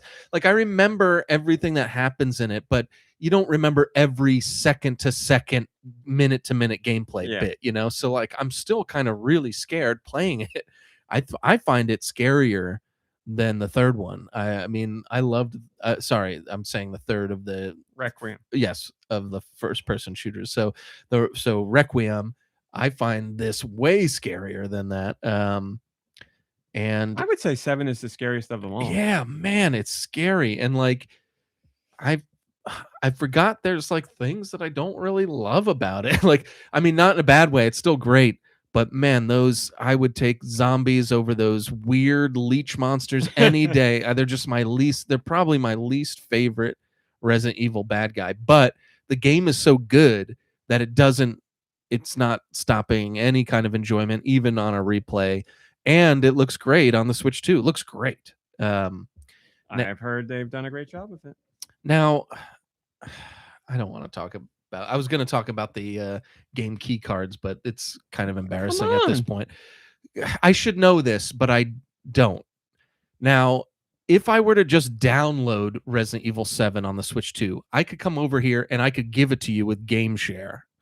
But because virtual game card. Thank you. But because I have it on a virtual game card, I'd have to physically give you that virtual game card for you to play. That is the key to unlocking the game for me. So that's the key in game key card. I get it, but I mean, it's kind of like it. I know we've had this conversation a million times, but like, it feels like they're punishing physical media people by having that be a thing. Like, I should just be able. Physical media in a sense that it is physical media. I get it, but like, what if I want to just keep the game with me and give you the digital version and you can play it? And then when you're done playing it, I don't have to come back to your house to get the game. You know what I mean? So like, yeah, but you're the person buying the physical thing. That's how physical things work. Like, that's how physical things work. I get it. I totally it's like back in the day. You let somebody sense. borrow a game, you had to get it back from them. Yeah, it makes sense. And I don't. There's not a way to do it better. So the way to be not punished is go digital and do virtual game card. That's what. Yeah, that's what I'm saying. So yeah, if you don't want to have to physically go back and get the game from someone, then virtual game card is the way to go. Well, thank you for answering that question. Not that it's a big deal, not that it's ever really going to come into play for me ever. I can't think of a situation when I wouldn't be able to lend somebody the actual physical card. So it is what it is. But so there's that. And then last but not least, I'm playing this game that's called Fading Afternoon. And I was snooping around the Switch Online. I was snooping around eShop the is all you need to eShop. say. That's it. eShop is it. I was surfing around the eShop, and there was a lot of great deals. And there were a few things I almost pulled the trigger on. Then I saw this game that was on sale for like $12 called Fading Afternoon, and I was like, "This looks interesting." It's kind of like a beat 'em up. It's a beat 'em up in the style of like a Double Dragon kind of, but there's a storyline to it, and I guess they're calling it a rogue-like, which, if I'm correct, means that you play it through multiple times, but each time you start, you don't have any like upgrades or anything. You haven't earned any upgrades, but what you learned in your human brain is what you take into the next playthrough. So it'd be rogue-like, yes. Okay, so I was correct with how to describe that. There's so many things to love about this game, and then there's so many head-scratching things about this game that keep it from kind of achieving what I think it could be. First of all, the way the game looks is awesome. It's a beautiful looking game. It's all pixel art. It's all very detailed, and there's like a lot of different screens and different places to go. So it's varied in how, and indoor, outdoor, all looks great. And there's the way it does the thing, where like the background moves at a different speed than the foreground. Parallax. Yes, so it does that like really well, and it's just very detailed and it looks great. So, and because you're walking around a lot in the game, it helps to have the game itself look really great. The music in the game is awesome. It's really great. It's a bunch of, I don't think it's one composer. I think it's I'm talking about my homework right now. But yeah, all the music's great. It's like I think it's just a whole bunch of different artists with certain songs and that they're in there. And there's like funky ones, there's jazzy ones, there's like guitar, like acoustic kind of things. There's like city pop inspired songs. Ooh. There's like some that have Japanese instruments, and like I don't want to say the soundtrack's all over the place because it doesn't feel disconnected at all. It feels like it's all part of this world. It works great, but the music and the graphics are great. So that's what it has going for it.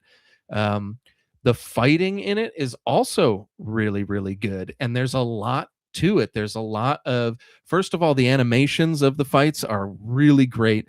You can do a lot of moves. There's a lot of stuff to do. There's disarming, which is a lot of fun. So you can like disarm and get a knife or a katana or even a gun and use it against your enemies.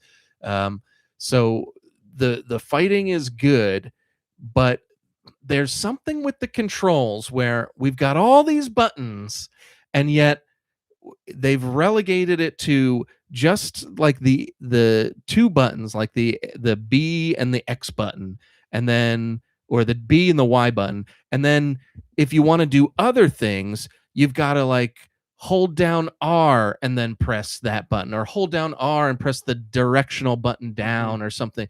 And I'm telling you, if they just had a way to simplify the buttons to do kind of the moves and your everyday things, it would be so much better. Because if you want to take out your gun, you've got to hold down a button and then press another button. He pulls out the gun, and then you hold down a different button so he aims, and then while you're holding that down, you have to shoot. And it's like a lot to think about. It's not something that you're going to pull out in the middle of a fight. I don't know if that's why they did that, but it's not like when you get a gun, you've got infinite ammo anyway. You've only got maybe a clip's worth, so you have to keep going to the pawn shop and buying stuff, or buying guns, or whatever you want to do. But so, for instance, there's that. Or if you want to, there's a lot of things that you can do that you don't need to do. Like you can take off your jacket and put it over your shoulder. You can put on a pair of sunglasses. You can smoke a cigarette, which is like a big thing in the game.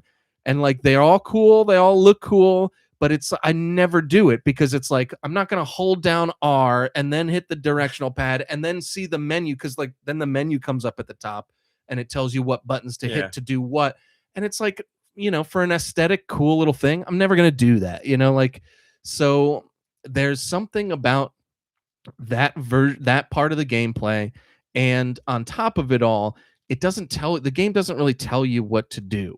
Now I'm interested. So like, you have to like literally pay attention and trial and error some things. And it's not like you can trial and error it in the same game. You can't be like, I'll try, like, because I'm doing a horrible job of explaining the gameplay of this game, but every single day you've got a morning, an afternoon, and an evening, and you can visit 3 places in that day, and there's a ton of places to go and different things to do in those places. And you want to judge how your day is going to go by like, okay, I need to go to the hostess place to like hobnob with one of the girls there, but I can't go until the afternoon or the evening. So in the morning, I'm going to go do this thing or something. So you like have to kind of plan out your day a little bit like that.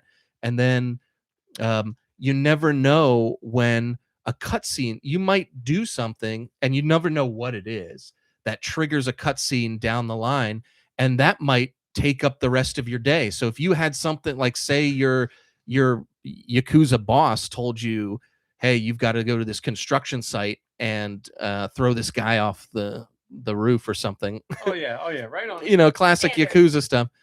But instead of going there, I go visit my friend who just got out of jail, and he's like, hey, I'm doing this job for this other guy. Will you come with me?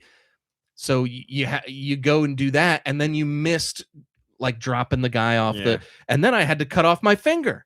So I'm telling you, and it doesn't, and I had to learn that by screwing it up. And then the next time I went through, it was like, okay, go to the construction site early, deal with your buddy from the prison later, and there's a bunch of things like that. And you'd never know what causes something else to happen. There was one I played through maybe 4 times now. I've gotten a bad ending. There's apparently 8 different endings. I got a bad ending each time.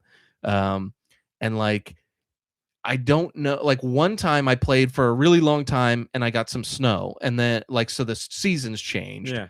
And then the second time I played, I didn't do some of the things I did the last time, but I did some other stuff that I did. I played for even longer and I never made it to winter, and I don't know why. And then the third time I played, winter came so quickly. It had no, like the season doesn't seem to have any bearing other than like storyline. Yeah. But I don't know what I did to get it to progress. And then I thought I was doing everything right, and my respect meter was pretty high, and I went to sleep, and in the middle of the night, someone cut my head off. So like, I don't know what caused that, so there's a part of me that every time I've played, I've gotten a little bit more of the story, and that's kind of what's been pulling me through, because the first time you play, there's like a lot of names and you don't know where anybody is, who anybody is. But then by the time you played it 4 times, you're like, okay, I know who this person is. That like, I know what they're referencing here. I can even skip this cutscene because I've seen it. So like, there's things, and I'm getting a little bit further each time. I'm getting a little bit more of the story. But now it's like, okay, next time I've got to make sure that I do this thing first. I've got to do it quickly. And a lot of times, you don't get to choose if you can be as quick as you want to. I'm going to be vague because I don't want to give any spoilers away, but like there's a lot of stuff like that, or there's a lot of like, visit me here at night. And it's like, well, maybe I can't make it at night. Or I mean, there's a lot there. And I don't know what leads to what that leads to what. I'm trying to figure it out. But every time you play, you confused.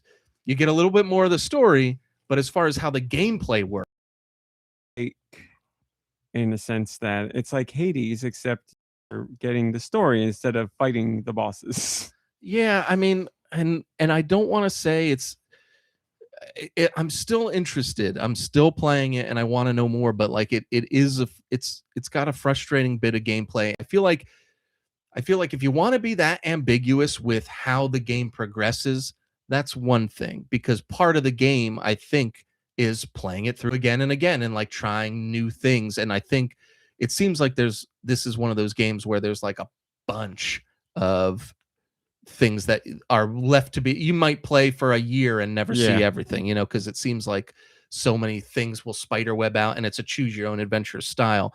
But yeah, if you want to be that, with the gameplay, fine. But like, give me all the buttons and make it easier to pull out my gun or do whatever, like it's a lot of it is convoluted as far as the controls. And the Ocean says he thinks you can configure the buttons. I'm sure you've looked into that. You can configure 4 buttons. Okay. But it's not going to help how it happens, because it's just going to change R to like one of the face buttons, but I'm still going to have to hold it down in order to like, so because of that, it's a little tough. And as fun as the fighting is, because like I said, there's a lot of moves. There's grappling, there's disarming, there's regular fighting, there's all kinds of stuff, but you don't feel as satisfied doing it as you should, because it's relegated to these 2 buttons and like the D-pad, and you almost feel like I'm just I'm just like kind of hitting buttons, hoping it works. Whereas Yeah. like if I had all the face buttons, I could be like, now I'm gonna disarm them. Now I'm gonna do Yeah. this. Now I'm gonna handle this. You almost feel like you're not in control. You almost feel like you're spamming the block button to like, to do a reversal on them. Yeah. So there's some things about it that are holding it back for me, and I don't know how long Deux is going to be able to like keep banging his head against the wall. But I do have to admit that every time I've gone in, I've gotten a little further, a little bit more of the story, and that's kind of what's pulling me through. But it's not that short, like you play for like 2 hours, and that's just how far I got, so like you're gonna play for like a couple hours to get to the bit where it's like, okay, now don't screw this up, remember what happened last time. So I don't know, like part of me loves the game. Now here's the other thing. I read when I was gonna download it for $12, and then I read online that it's censored, and that the only uncensored version is the physical version on Switch. So because I'm a weirdo like that, I wanted the uncensored version, and I ordered it for a significant price increase. So was it worth the price that I paid? I don't know yet. Maybe. I'm still playing it. Maybe.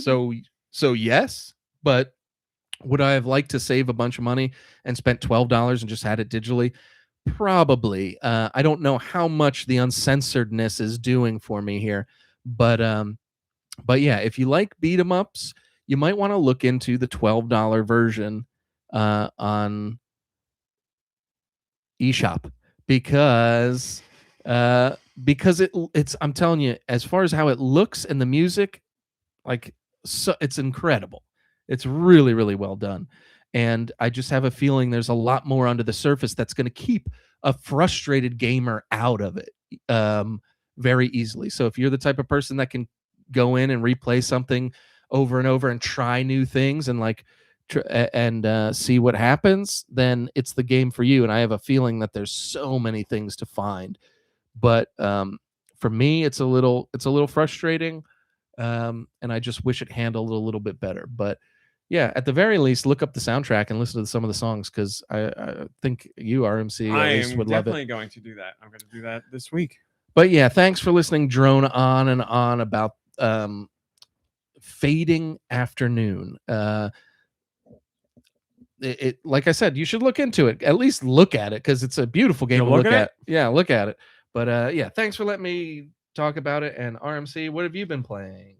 Thanks for asking. I played Resident Evil Requiem. I made a decent amount of progress. I'm still very much enjoying it. It's a lot of fun. I worked through the hospital, or whatever you want to call it, and I got Grace down into the basement, where it seems like there's some whole I don't know what's going on in the basement. I just got down there, but there's like tunnels dug around, and I hear zombies yelling at me from behind doors that I can't open and whatever. That sounds But scary. I just got down there. It's like hell down there, and it's like there's jail cells, and they're like reaching through That's what the I've seen bars. so far. Oh, it's so scary. So I played as Leon, and he ran around in the attic and fought the weird guy, the giant guy. No, I'm talking right now. It's there's the one section in the attic where you're fighting a really big guy who's like smashing through walls to try and grab you and stuff, and that was fun. And then you just go through, a chunk of the building and blow people away, which I love. It was like, I forget where, it tells you where you're supposed to go. I think you're supposed to go to. Doesn't matter. But I was like, I'm not going there. I'm gonna go find, the closets that are locked and break them open and see what I can find. So I went around and did that, and I ended up killing the chef guy because I was like, he's here, and I got plenty of ammo, and I'll shoot him in the leg and whatever and all that. So I killed him and got the key and went and go get the stuff that was in that, whatever it's called, pantry. And that was a lot of fun, just wandering around and shooting, because you're playing as Grace, and I try to avoid combat as much as possible with Grace, because you got to grow around the blood buckets and get more ammo, and she's not the best. It's not like you can pop somebody in the knee and then go spin kick them in the face and then stomp their head. She's just like, and like pushes people. So I'm like, I don't want to fight too much with her. I got the blind girl with her. Emily. I'm not complaining. It doesn't ruin the game for me at all. But Grace is like, these are Braille buttons. I don't know Braille. Okay, fine. How stupid was that? So she goes to the girl who's blind and it's like, do you know Braille? And the girl's like, I sure do. And Grace's idea is like, how about I physically carry you back to the room where this thing is in? I'm like, Grace, if you take a couple seconds, there's another way you could do this that would be much easier and quicker, and it doesn't involve taking the girl out at all. But whatever. Grace, I guess, is too nervous to think clearly. But anyway, you're like carrying the girl around as like other zombies are when running all the at you, that's when the zombies decide to like blister. Yeah, their you run heads. back into the room and it's like there's two in the room you already been in, and then there's a guy walking down the hallway, and I'm like, sure, you all show up now. But then like you get her to the Braille room, and then the other guys come running in and whatever. That was intense. So I was like hiding in a corner and just watching them, and then popping them, and it worked out. I didn't get hit at all in there. I got really lucky. I was like, forget it, I'm screwed here. Like somebody's gonna get me. But I let them shamble and took out like 3 of them, and then the girl was like, I did it. So then you walk in there, and I was like, okay, forget the other ones, I'll just go. And then the blind monster thing comes in and takes her into the hole. What goes in the hole goes out of the hole. So like I said, I'm having a blast. I love it. It's a lot of fun. I'm just taking my time with it, and I got no complaints. I love playing as Leon. The juxtaposition of Grace, take it easy, quiet, wander around, try not to shoot too much, and then go to Leon. It's like shoot you in the knee, spin kick, smash your head into the wall. Axe to the pick skull. up an axe. Yeah, you go in that one room with. Oh, that's what it is. When you got to go to that one office with Leon where like the panel drops down and there's the special elevator and all that stuff. So you go into that little section and it's filled with zombies. And it's just so much fun to be like, shoot him in the knee, knock him to the ground, smash him with a hammer, and just pop heads all over the place. It's just a lot of fun. That's that common. I will never get tired of that. Shoot him in the knee and knock him to the ground and then stomp him. Or spin kick him or whatever. It's just so much fun. So I got boatloads of ammo for him because it's like 2 bullets maybe at most. You hit him in the knee and then whatever. But it's great. It's great. So that section was loaded up with enemies and it was just a lot of fun. And then now I'm back as Grace in the basement and I don't know what's going on there yet. You're still in the basement. Yeah, like I haven't played since the last time I talked to you. So I got to the first save room down there, which is right when you get in there pretty much.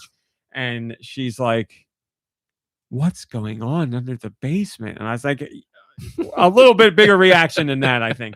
Also, Leon talking to the bad guy, Dr. Whoever. Oh, yeah.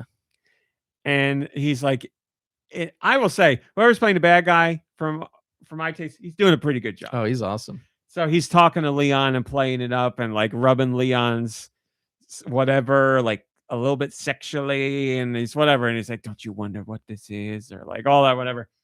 And Leon, I was like, Leon, please I know you're gonna say something stupid, but please don't say something so stupid. And he's like, you know what I want this, I'm paraphrasing, but he's like, I want you to have a breath mint. And I'm like, oh God, Leon, you're so cool to look at and you're so cool at what you do, but your quips are so bad. And the voice actor is like, yeah, they let me do a whole bunch of takes, so I came up with a whole bunch of stuff. And I'm like, this is what you came up with? You need a breath mint? It's like what, like the Power Rangers say to one of the stupid enemies in their show. It's like, okay, this is meant for little kids. Like, Leon, you could say something better than, do you want a breath mint? Again, doesn't ruin a game for me, and it's partially endearing the too. The guy looks like his breath stinks. Oh, don't get me wrong. That is very true. He definitely looks like someone whose breath would stink. But when he's like taking a scalpel and slicing my neck, my quick back is going to be like, you need a breath mint. I'd give him something more than that. Well, there's one. I can't wait for you to get to this one, man. It's so good. But yeah, and like we talked about this, but the picture of that evil doctor before he's evil, he looks just like he's like 7 feet tall. He looks just as evil. Like what? Like how is this guy even? It's a whole bunch of regular like stereotypical doctors and him towering over everyone. And it looks like Kane, the wrestler Kane. He looks exactly as evil and weird and mean, just without gray skin and like stitches on his face. And I don't never forget the whatever he's wearing, 3 eyesight thing. So there's a company, I don't remember what it is, but they make video game apparel, and they announced they're teaming with Capcom to do a line that's inspired by Resident Evil's 30th anniversary and Resident Evil Requiem. And I was like, Leon's jacket will be there, and I'm sure Grace's necklace or some stuff. I was like, make the goddamn mask this man wears, because it's so stupid, and I would love to have that. Just I want it so bad. I would never practically wear it anywhere, but just to be like, they actually made this. Yeah. I'm like, if you can make the chainsaw GameCube controller, you can make this stupid ass visor this man wears. So fingers crossed. But yes, stupid fun, loving it. Really, no complaints at all. It's great. So I played more of that. I also played more Pokemon Pokopia. And as I've said, the pull to play that and nothing else is so strong. But I've been channeling that into opposite mode, which is I am now using it as an excuse to play more of other things than I usually play, but I don't neglect Pokopia. So Mom Brain and I are playing it in very different ways. I had the opening area in the game, and then I went to the beach, whatever that's called. You're there. It's doesn't matter. It's dark. It's gloomy. It doesn't matter. Something. But then I go to the beach, and I want to clear out the main mission at the beach. So I take my time there. So I've been there for a few days, and I'm the big mission, it seems like there is to wake up Mosslax, because that's the same as in the first area. It's like build the Pokemon Center, and there's like 8 different things you have to do. And in this one, it's like wake up Mosslax, and there's 8 different things you have to do. But there's a whole bunch of other stuff you have to do there, and you have to make other habitats for Pokemon. And I say that like I'm not enjoying it. I'm loving every second of it. It's like, I'll make a little house for you. And then Piplup's like, make me a shower. And I'm like, sure, I'll make you a shower. And somebody else is like, join me in the shower. He said that. That's one of the quests right now. Piplup is like, come in my pool and swim with me. Well, and Ditto is basically like, I can't swim. Says I can't swim. And now the mission is like, we got to find a Pokemon that teaches you how to swim. So that's what I'm doing. But Piplup is like, I want a shower. So I'm like, yeah, I'll make you a shower. And I learned how to make a shower. And I really think you would hate how I'm doing my playthrough, because I know, probably Mom Brain too. I know when it comes to Animal Crossing, you're very meticulous about like where people's houses are and like how things look and the decorations. And me, I am so far the opposite. There are holes dug everywhere. Just when I need a resource, I'm like, yep, here it is. Throw it out, and like everything's a mess. I'm a little bit like that, where I'm like, I can go back later and clean it up. And I've moved. Yeah, like, I don't care at all. My places are crap holes. Like, it doesn't matter. So Piplup is like, I want a shower. I make him the shower, and I go to put the shower down at his little habitat, which is like, it's like a box of sand with water in it. But he loves it. He's splashing around in it all the time. So I go to put the shower down, and I find out you can't attach the shower to the ground. It has to be attached to a wall. So oh no! I grabbed a block of sand and just right next to the thing and put the shower on. Everything is a hobo town. It looks terrible. But whenever I go by now, the shower's going and Piplup's swimming around and bling, bling, bling, little sparkles and everything. He loves it. So I'm like, listen, if you love it, I love it, because I don't care what it looks like. So I'm exploring this whole area, and finally now I can talk about it with you. The ship that's there is phenomenal.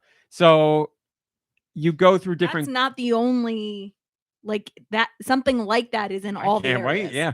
So you go through, I believe that ship's from old games too, but each area has like main attraction kind of. There's like something very notable in it. You explore the whole area, and there's nice things to find everywhere and secret stuff, but it seems like each area is going to have like a big attraction. And in this beach area, I mean, there's like a cruise ship out in the water that you can get to, and it's pretty big. It's got multiple floors on it, and you go through. And you can break it apart piece by piece. Like you could literally disassemble it brick by brick to be like metal wall, cotton floor, metal, and take whatever and build whatever you want with it. You can do that.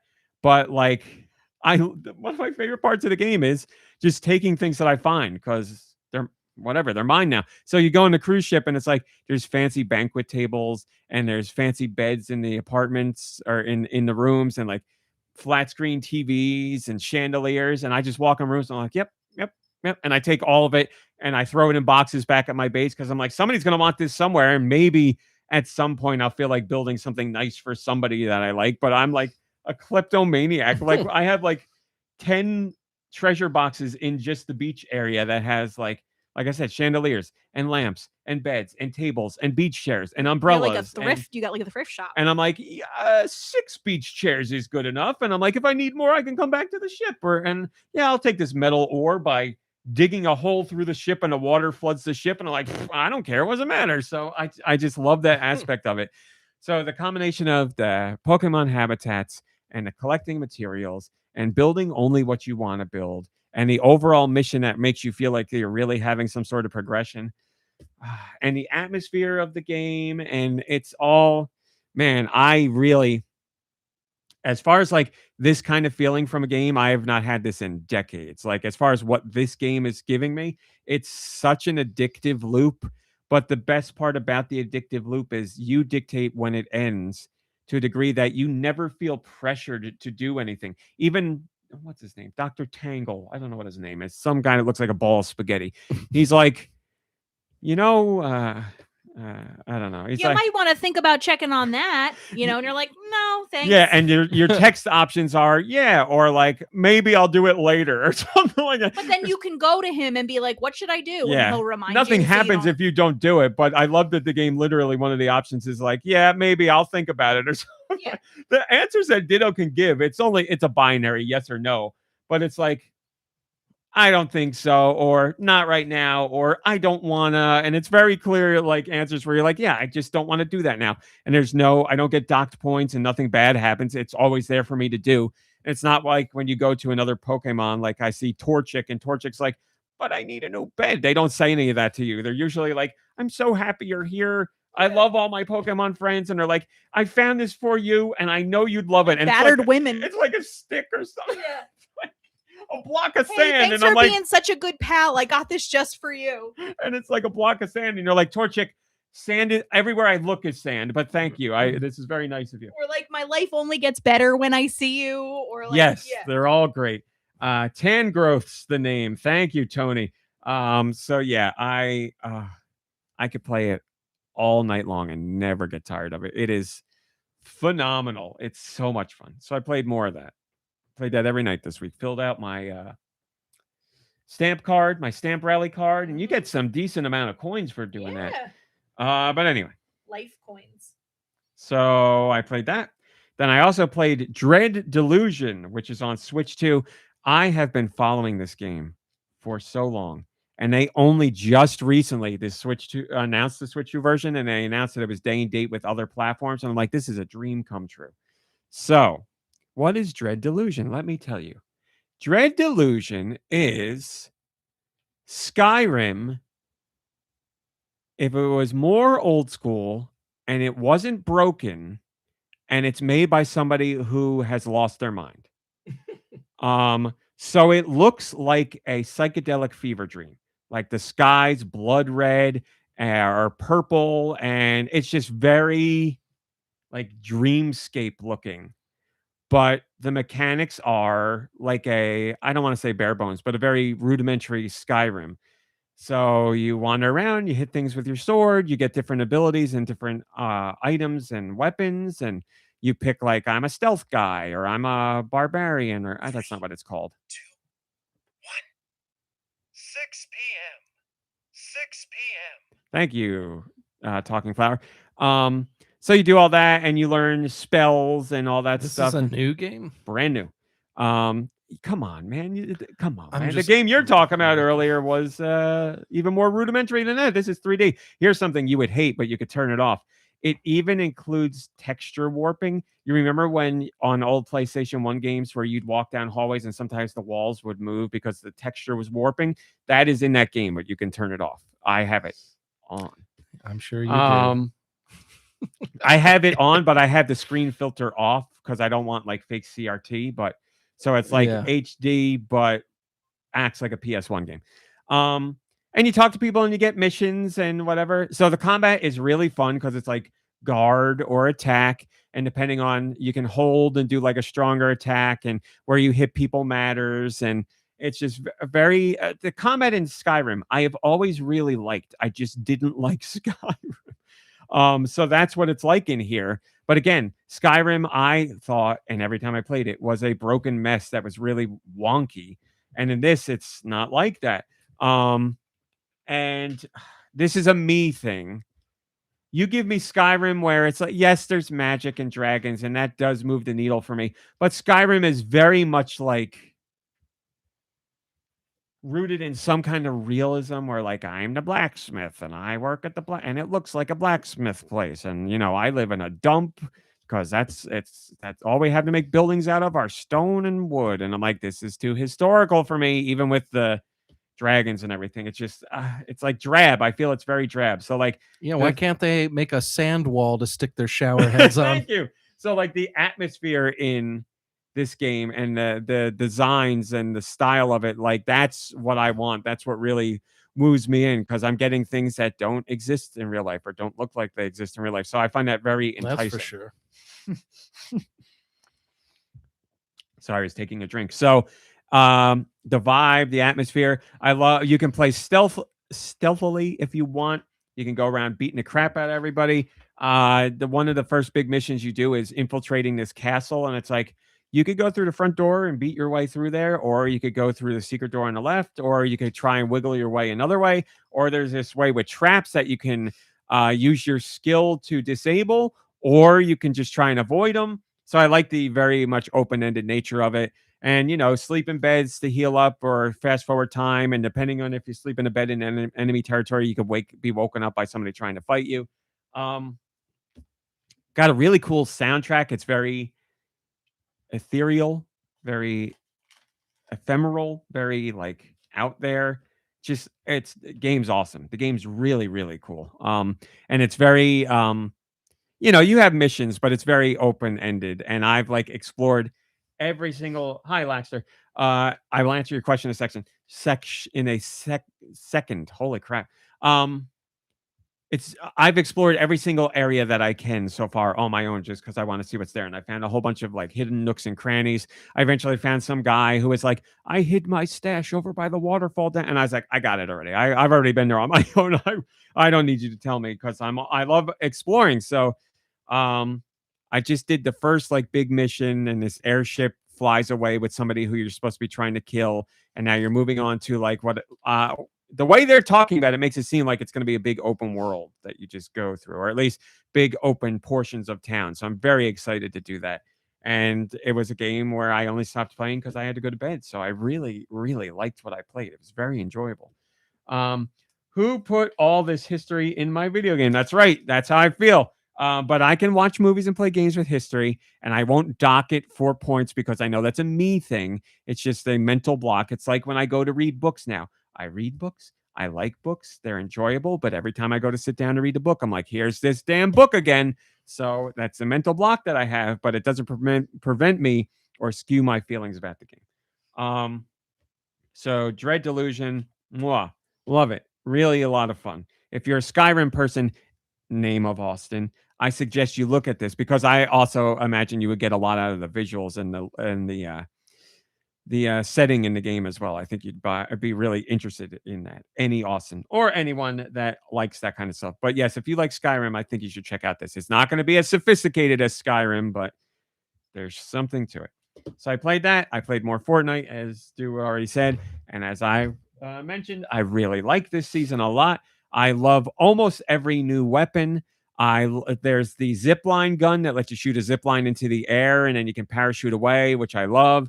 They have the new shockwave grenades, which I don't remember what they're called, but they give you stamina as well. So they still shock you away. But then when you land, you have infinite stamina for a limited amount of time, which is great because we all are always running away from people. So that's a much better, that's better for us.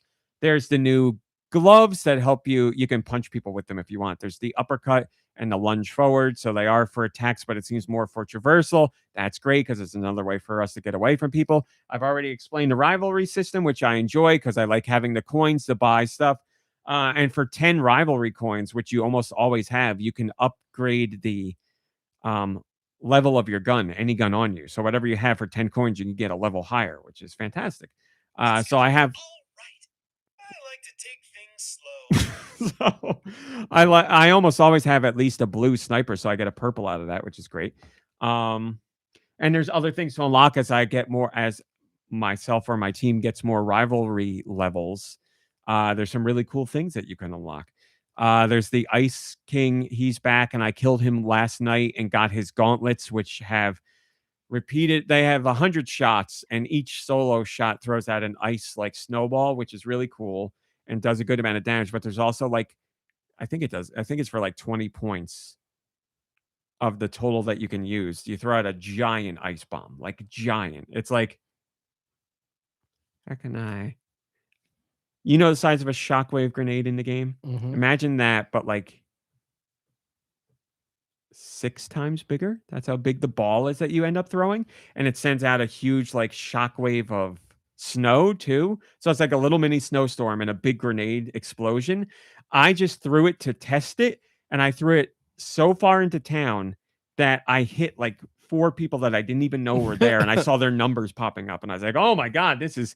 But it costs a lot, so you do like 5 of those, and the gauntlets are spent, or you get 100 regular throws. So I really like that. Really, really, really, really, really like this season. It feels really good. I really like the weapons. I really love the multiple versions of mobility. There's more things to unlock. The coolest thing is now you can be the bus driver. Wow. So it pops up randomly and it says, you're the bus driver, and you actually steer the bus. Wow. There's things in the air to hit that are weapon drops. You can beat the horn as much as you want. I have been lucky enough to be the bus driver once, and it was amazing. Wow. And my mom was also the bus driver. Wow. So we've been our family's been very lucky as the bus driver. But yes, I'm all about this new season. I've played solo. I've played with my mom. I've played with friends. That's how you know I'm really into the season, because I literally can't get enough, and I just keep thinking about it. So I want to play more. Talk about that. Talk about that. Talk about that. And then finally, I played Danganronpa, the first Danganronpa game. Danganronpa Trigger Happy Havoc. That sounds which like a is the name of the game. grandpa swearing. Oh, you know, I saw a couple. It sounds racist to me now. Saw a couple Danganronpas walking down the street. Yeah. So I have played through the prologue, and I am now at the first chapter, which I need to start. And I can officially now. This is so stupid because you guys all know this already. But at the table, you heard some of it anyway. I'll tell you, do even though you don't care. I apologize. Here's what Danganronpa's about. You're this kid who gets accepted into a school. And this school is for exemplary people. They are the best at something. So someone is the best baseball player, and someone is the best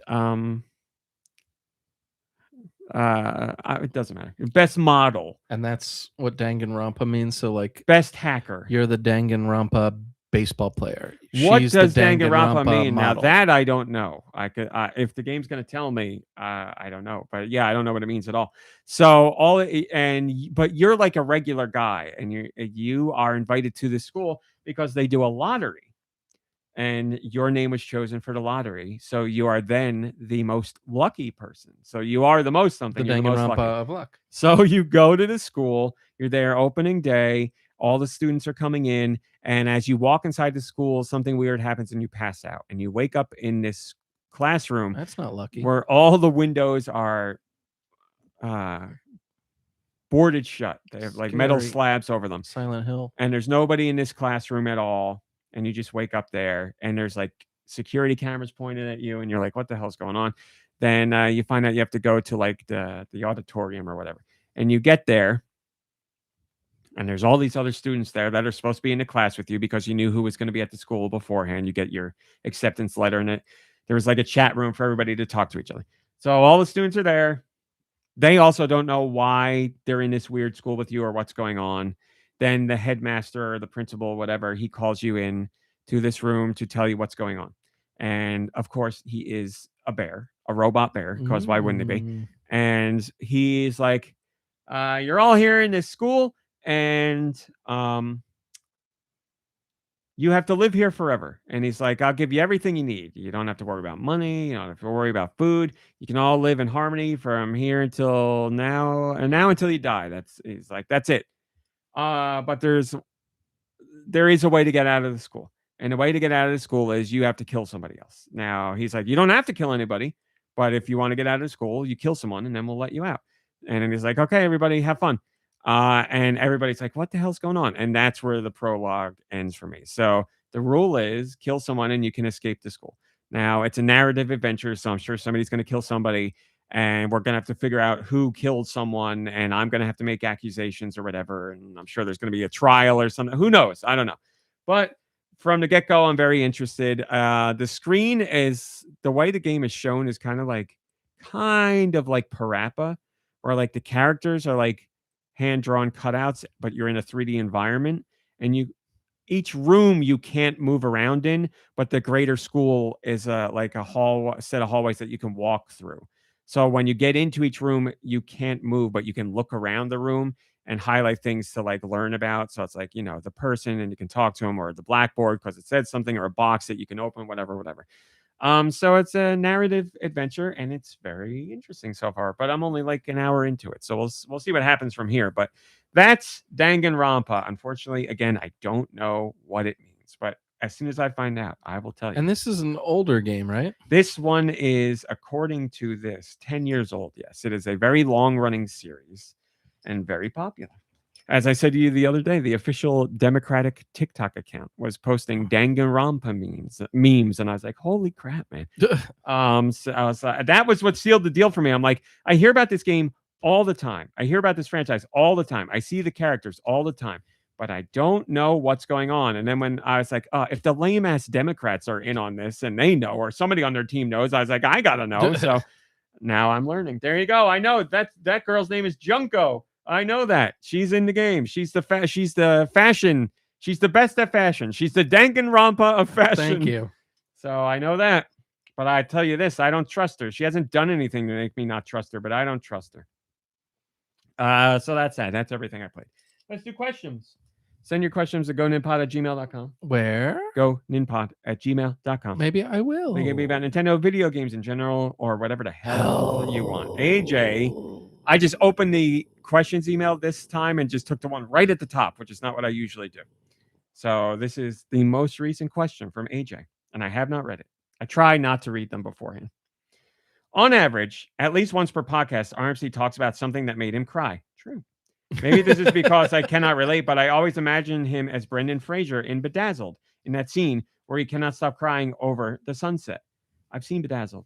I don't remember that. I don't remember that scene either. Is this an accurate assumption? Much love, and with two dry eyes, AJ. Well, if he knew you, he'd know that you're not going to cry at some stupid environmental thing, anything outside. Screw that.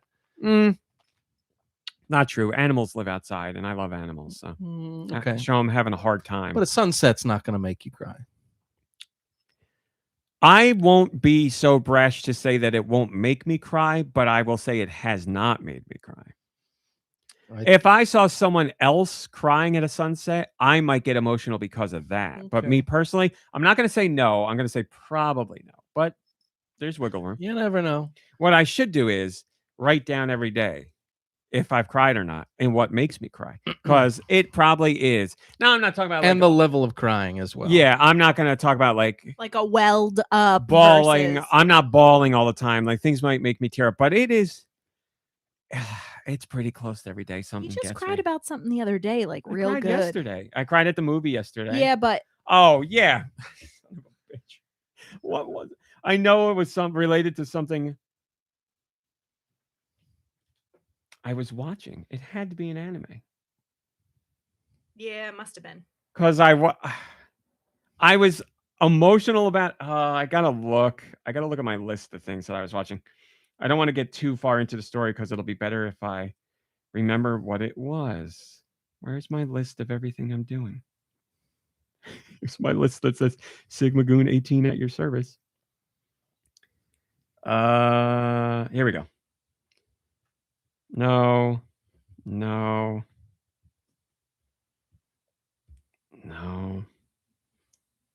I don't know what it was, but it had to be an anime. But yeah, I watched it.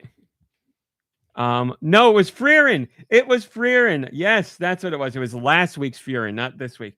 So I watched because I came out of my office because normally you wouldn't be awake, but you were awake because I watched it beforehand. So I watched last. Good to be alive. It sure does, Talking Flower. Good You're to be right. awake. So last week's Freerin, which was arguably my favorite episode of the whole season, with the I'm gonna say fights between people, but boy were they! It was like everything I want from a Freerin episode because it had some cool fights, it had some sentimental moments, it had a sweet part of the story. It was firing on all cylinders. Music was so good. They gave us a new song that was killer, and a return to my favorite song from the first season, which is called Zoltrak, because that's the name of the spell. But man, I love that episode. So I was so emotional watching that episode. I was like, this is the best episode of the season. I really love this. And I was like I was tearing up over it easy. And I was like, let me calm myself down. I took a moment. Then I walked out into the living room, and Mom Brain was like, what were you doing? And I was like, oh, I was watching Freerin. And she goes, are you okay? And I was like, oh, now she asked me. So she asked me, and all the feelings from watching the episode came back. And I was like, it was just really good. It was a really good I think you episode. said And it was just really nice. I just lost it. And I was like, oh, God. And I was like, if you didn't ask me anything, I could have been okay, but you asked me. So Tony says, I can definitely say that Freerin is the most cryingest of media ever. I mean, yeah. Last night, you watched the episode yesterday. Yeah. I watched that episode, and I won't get into details, but Himmel's grimoire, the way I'm going to cry about it now, the way they showed what Himmel wrote through Himmel's eyes, I was like, this is such a great way to tell this. I was like, this is so beautiful. Where I was like, I would have never thought to do it like that, where you just see the memories through first person view of Himmel. I was like, this is amazing. And that made me tear up. I'm tearing up about it now. It was incredible. So yeah, I teared up at that. I teared up at Project Hail Mary, even though I already know what's going to happen, but still seeing it play out. Well, with the plus I just have to hear a song. You know, like give me a TikTok with like a dog and a song. Like it doesn't even have to have a dog, but like sometimes just a particular song. Yeah. And it's like that's all it takes. Yeah. So like especially in movies, I'm sure Project Hail Mary probably has a bunch of moments like that where if the music was different, you might not be crying. It's funny. The music is so good. Like I said, that at one point I was tearing up, and I was like, how much of this is because of the music and how much isn't? And I was picturing it in my head without music, and I was like, nah, it'd still be emotional. Yeah. I was like, I can't say that it would be the same level, but I'd still be emotional. I've teared up at crappy movies. Oh, if they have like an emotional part. Yeah. Like, because sometimes it still works, even if the movie's been have good moments. Yeah. Like, and a lot of times it's because of the music, but yeah, it could be or it could be it just hits you personally a certain way, or there's like whatever it is. Yeah, I'm gonna do that this week. I'm gonna write down if I cry and what makes me cry and how bad it was on a scale of 1 to 10. 10 is like I'm drowning my own tears. But yeah, like Jujutsu Kaisen this week I watched, and man, these last like 3 episodes of Jujutsu Kaisen tell a specific story with certain characters. It's through a fight, but you get story details too. And it probably is my favorite like little mini arc of the whole season. It's not my favorite episode, but it's my favorite mini arc. And the way that they tell some of the stuff and some of the things that happen, it was like, I'm telling you, this season is one of the finest seasons of a show I've seen. And it's so, Mom Brain will vouch, I love Jujutsu Kaisen. I love the first season. I love the second season. But this season is so measurably above the other seasons in how it's told, and just like I've said, framing, music, everything about it is like on such a higher level compared to everything that came before it. It's staggering. They're like, it's such a glow up, which is crazy for a show that I already loved, but man, are they doing it. And so I teared up at that. Wednesday looks pretty safe. I may have teared up I think I just barely had a tear for this. Yes, I did for the shrinking episode. Shrinking's going to make you tear up every time. That story, come on. Yes, that was rough. Tuesday, I think I was okay. I don't think anything got me on Tuesday unless that Sonic trailer came out on Tuesday. But I will going forward, make a note of all the times I cried. I just think it's funny that question came up, and earlier today you did talk about crying and that Sonic thing. Mm-hmm. Yeah, and that one I never expected to have. Well, I don't think about it that much, but yeah, I tear up all the time now, way more now than I ever have. It's probably something to do with like life experience and Just how it relates to certain media that you take in. Being in touch with certain emotions in yourself and letting things make connections with you. Yeah, and now we've had more life experiences to connect through things through. Like I watched Hamnet, as you know, and I thought it was good, but it didn't like. I mean, I teared up, and it was definitely had its emotional moments, and it was very effective, but it didn't break me like it did a lot of people. And I heard a lot of people were like, you know, if you have kids, especially, forget it, you know, and I can see why it would be that much more. Yeah. Not that I'm saying I couldn't relate to the story. Like I said, it still was emotionally effective for me, but I can see being a parent. If you were a parent, it would be like, oh man, this is like the worst thing I ever. cried in Hamnet because not enough kids died. Hey-o! So yeah, I'll make that note and share that with you. Moving on, we have a Patreon question. Mom Brain, did you know that you can join the GoNintendo Patreon? For $1. For $1. We are officially done with Patreon questions, as in this is our last one today from the last batch I did. So once again, you guys broke your record, which means either tonight or tomorrow, I will be making the new Patreon post on our Patreon to ask for your questions, and you guys kill it every time. So get ready over there on Patreon. But our last question comes from the Colonel. Oh. I have a couple that I've played and enjoyed, and I appreciate so much about them, but I've never finished them and probably never will. The two, what's going on here? Oh, sorry, I'm reading halfway through. Ding dong, podcast crew. Ding dong. Do you have a game that you appreciate with your whole heart? A game that when you think of it, you go, man, what a cool game that is. A game whose pure existence makes you happy, and every time it crosses your mind, you feel compelled to play it, but you just never do. I have a couple that I've played, I've enjoyed, and I appreciate so much about them, but I've never finished them and probably never will. The two that spring to mind are Little King's Story for Wii. Ooh, I love that game. And Codename Steam for 3DS. They were both such charming little oddities and really loved what I did experience, especially Codename Steam. That's pure, quote, Wii U has flatlined, let's put everything on 3DS, end quote, era Nintendo. And I don't think we'll ever see another game like it again. You played as literary and folklore characters that were teamed up by Abe Lincoln. What? Yeah, I remember that because, believe it or not, I really didn't like that. Any dang way. You got anything like that? Okay. Couple of games I played, I enjoyed. I appreciate so much about that, but I've never finished them and probably never will. So Mom Brain does this all the time.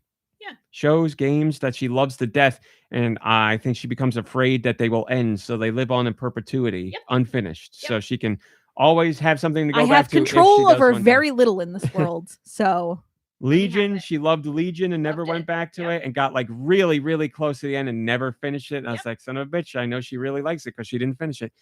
No, I don't do that. I have things that I loved but will never watch play again because I just don't do that in general, or like they're just too much. Like Grave of the Fireflies is my go-to all the time.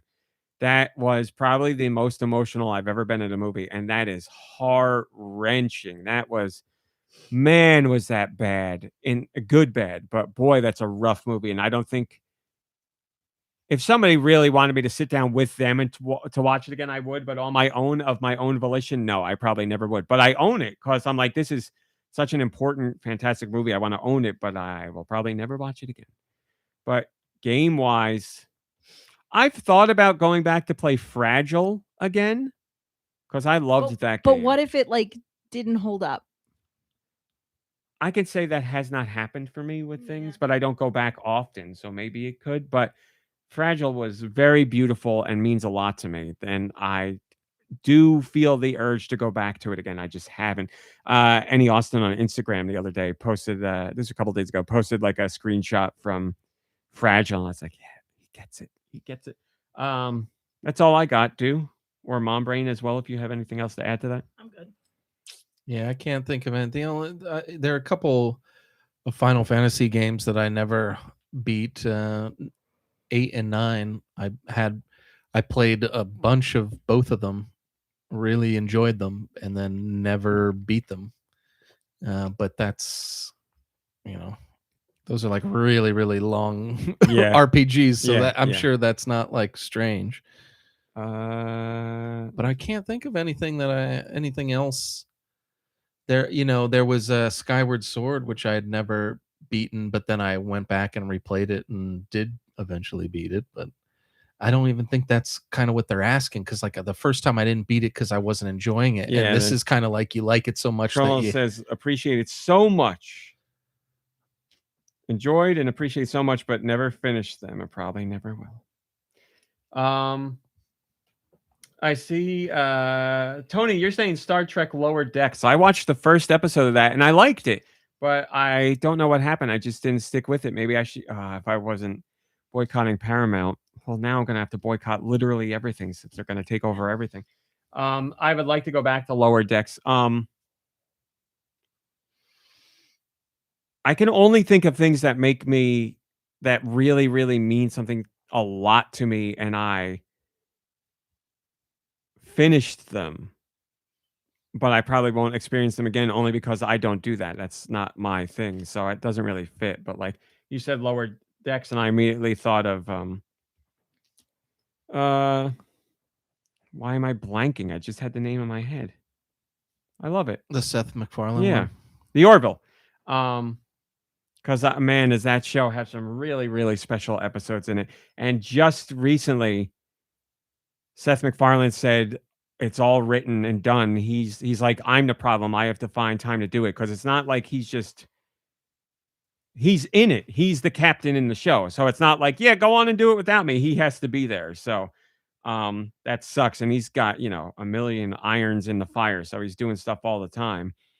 But knowing that all of it's written and just like ready, I'm like, oh, please do it. I need you to do it so bad. It's like whenever conversations about Hannibal come back up again, because Brian Fuller is like, yeah, I want to do it, and we got ideas, and I haven't given up on it, and we're still thinking about it. And I'm like, oh, stop. Like, please do it, or just pretend it didn't exist, because I can't take this torture.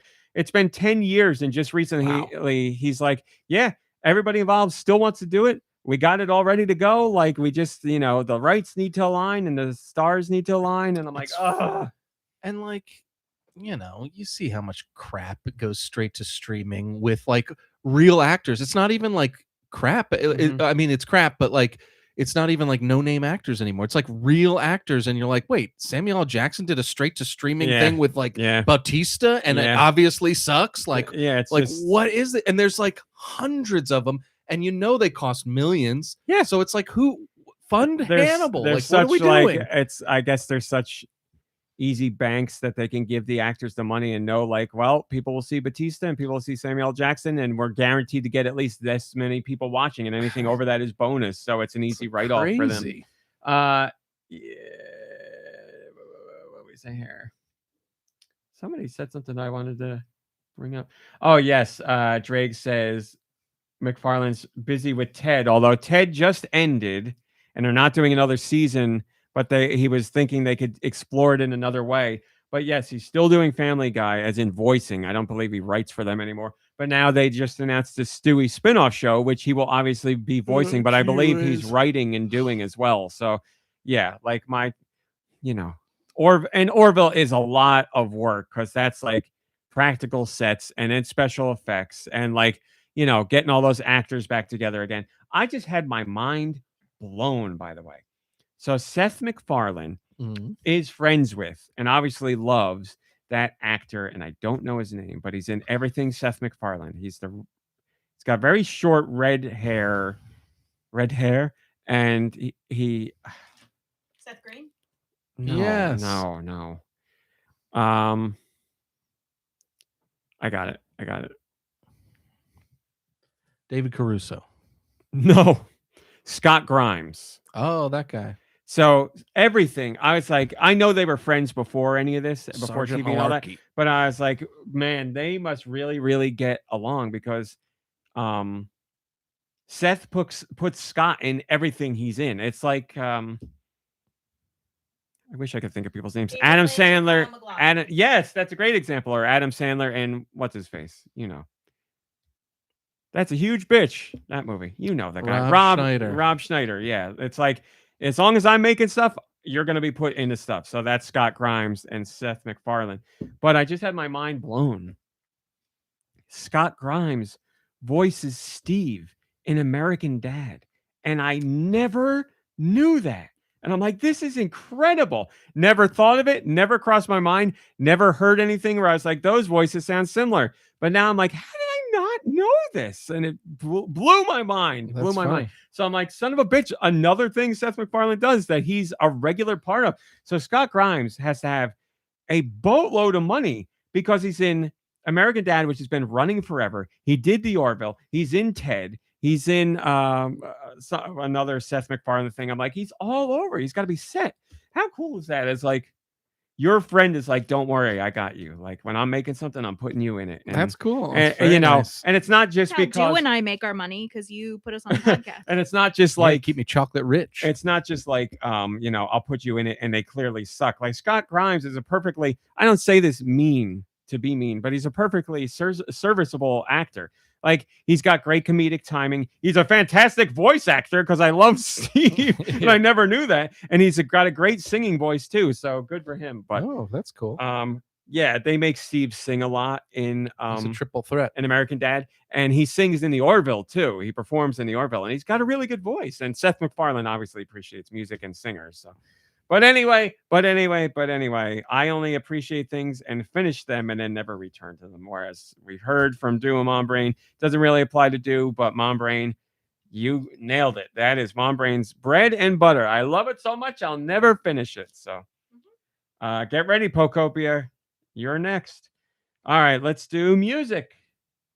Send your music to GoNintendo@gmail.com. Where? GoNintendo@gmail.com. Maybe I will. Put music in the title. Help out your Help. local Mom Brain. I got music. You want to hear it? You want to hear it? Oh. Let's do it to it. Is that what I sound like? After a week of no, oh my God. What? My writing just fell apart. Okay. Music.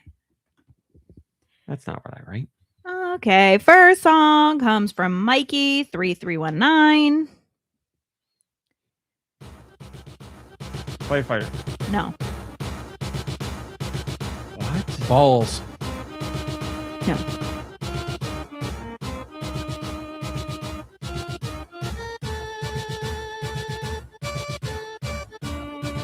This isn't Clay Fighter? It's not.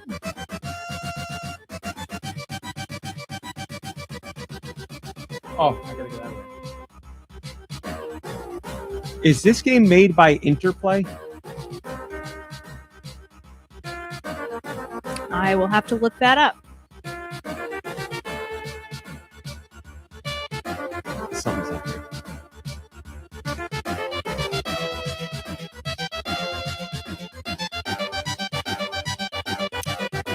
Incredible Technologies. Incredible.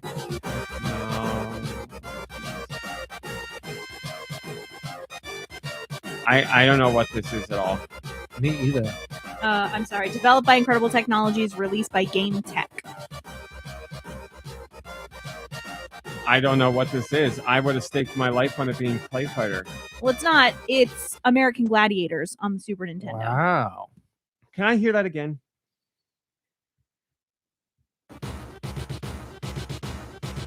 This sounds exactly like a song from Clay Fighter. All right, stop. I'm on the Clay Fighter soundtrack. Clay Fighter. Yeah, I know it's not that.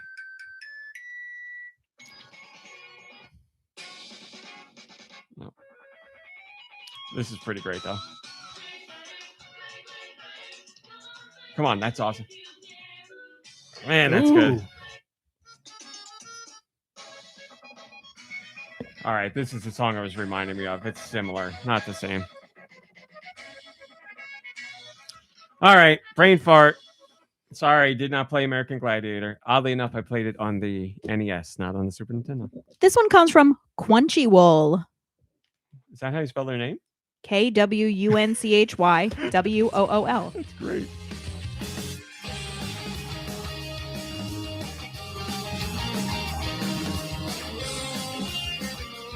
This is so anime sounding. Sure is. And their name is Crunchyroll. Wool. Quunchy wool. Crunchyroll. If I was going to put this, I hope this is right. If I was going to put this in an anime game, but this wouldn't be Nintendo related. Oh, maybe it is. If I was going to put this in an anime, this would be Jujutsu Kaisen. It is. What game? Cursed Oh, Clash yeah. on the Switch. Wow. That it's quintessential Jujutsu Kaisen. This one is from Nico Darunia.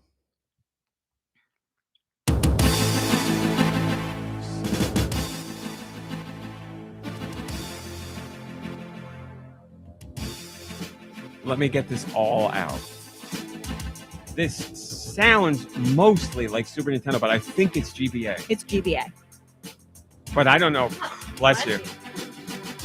I don't know what this is at all. Oh. I know that kind of sneeze too. No clue whatsoever. I'll guess because it's GBA, it's licensed. It is. X versus Separate. I got no idea. Lawnmower Man. I don't even know what's licensed on GBA. True Lies. That wasn't on GBA. Give me some 2000s era schlock action movie. Demolition Cliffhanger. Man. Cliffhanger. Nope. I don't know. We're just throwing crap at the wall. Go ahead. Yeah, I don't know. It is Jim Henson's Muppets in Spy Muppets Licensed to Croak. Wow. Wow. I License to remember. croak. I wouldn't have remembered the name, but I remember seeing that box at Toys R Us. It looks like the James Bond cover, kind of, with Kermit walking across it. Yeah. Yeah, I remember seeing that, being Oh, that's man. probably a really bad game. Kermit's the best. He sure is. There's no other spy I would trust more. Yeah, that's true. Mr. I know they say he's a little green, but I still trust him. Oh, that's sweet. This is from For Hand Hump.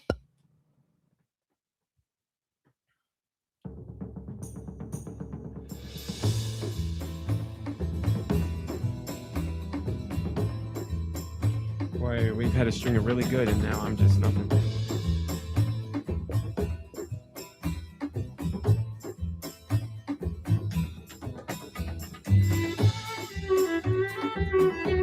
Oh, it sounds slightly familiar. Is that true? Should it? Yeah. All right. It's very good quality. This is very familiar now. I just need something to click for me.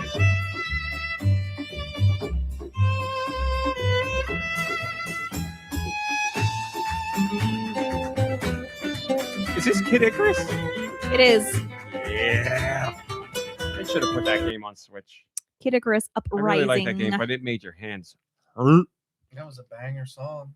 It's Sakurai's games. They all have amazing soundtracks. I don't know how he does it because he works with some similar people, but he works with different people too, and he manages to get out of them what he wants. I don't know. All of his games have great soundtracks. This one's from Wired. That noise makes me guess Crash Bandicoot right away. No.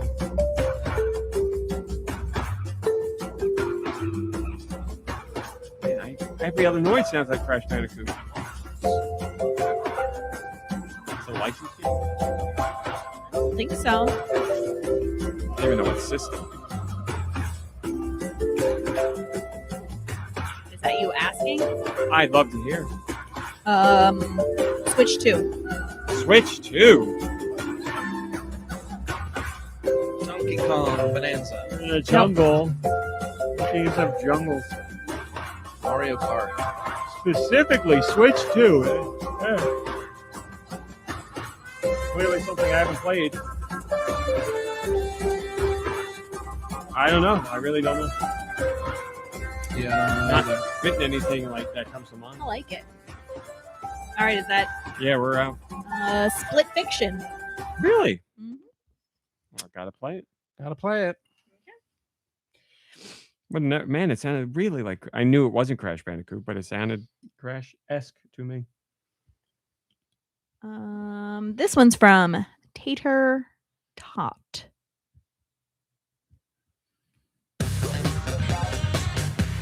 You think I know I'm doing crappy this time, but you think I don't know a Chipsel soundtrack when I hear it? And the fact that it's got the horns, this is Dicey Dungeon. It is. Love Chipsel.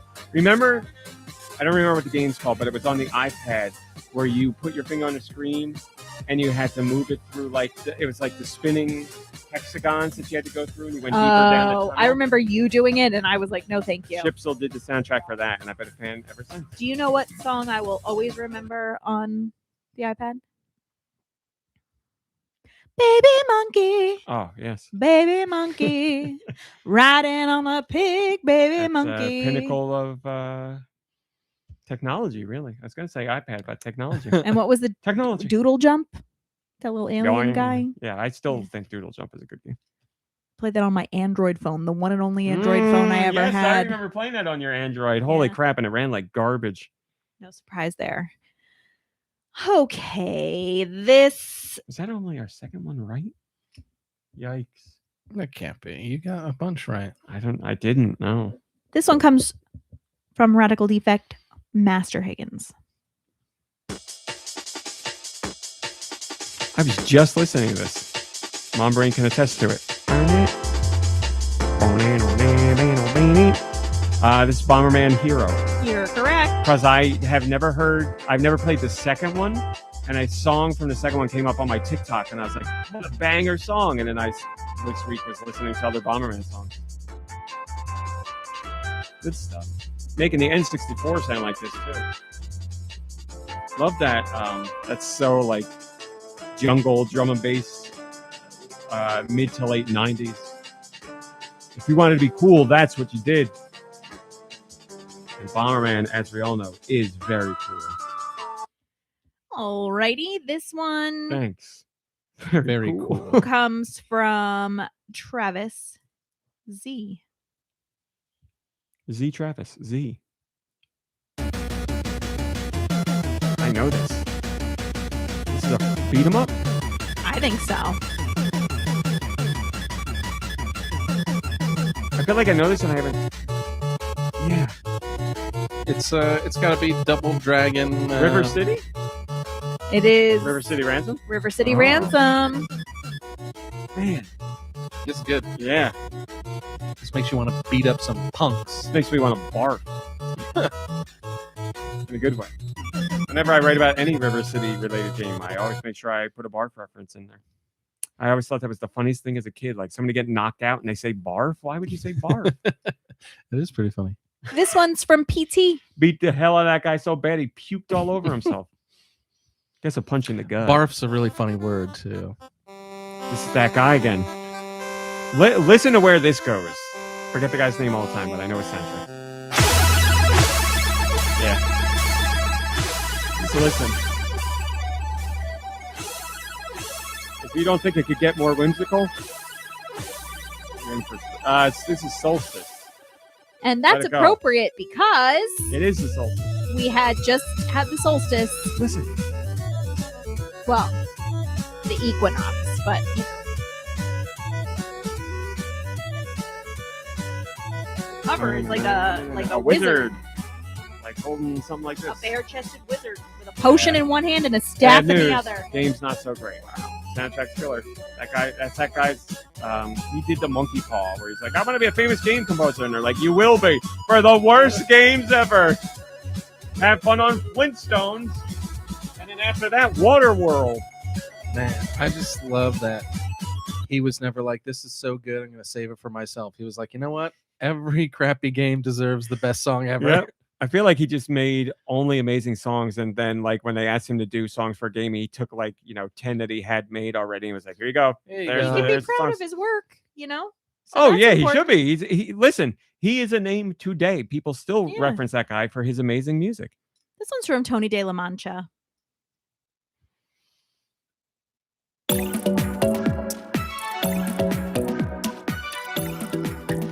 Well, Also, one of the recommended videos along the side here is crab music. 1 hour of tropical tide pool tunes yeah, for crabs and little creatures. very nice. This is either a puzzle game or a fashion game. It's a puzzle game. What system? Switch. So many to pick from on Switch. I legit don't know. It's not first party. That's all I can say. I like it. I like that it's got that little That voice. square wave, that chip tune in there. I want Yeah. more of that weird voice. That robot voice. I don't know. Go ahead. I legit don't know. It is Picross S9. You know, for someone who loves Picross but has never played any of the Picross S games, I'm a sham. I should be playing them. I love Picross. I just know I would play it all the time and not play anything else. Mm. Thanks, guys. Okay. I said something that turned both of you off. No. Mm. Okay. This song comes from Autumnal Blake. By the way, guys, we need more music. More music, more music, more music.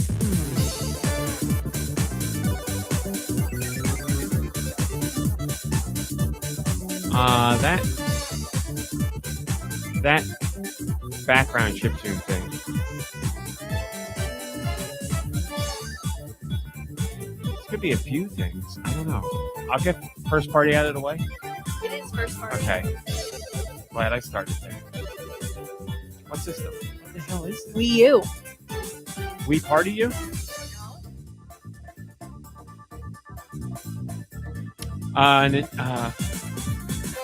Nintendo Land. The remix game.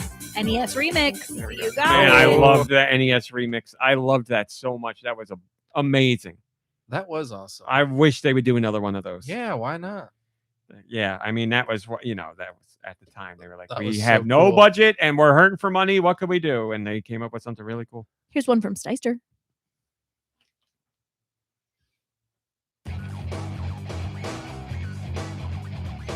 This is a very particular kind of butt rock because it is not Sega butt rock. And I would have to dub this Nintendo butt rock. It is absolutely Nintendo Butt Rock. And I only know. I don't want to say I only know one, but this has to be Excite Something. Uh-huh. God, I hated that soundtrack. By the way, Steister said, I believe that this will stump them. I think they'll be Nope. thrown off by the first party tag, but we'll see. No. I don't need it. I know my butt rock. I know the difference between Sega and Nintendo butt rock. So it's Excite Truck. It is. Man. I liked Excite Excite Truck. It was fun.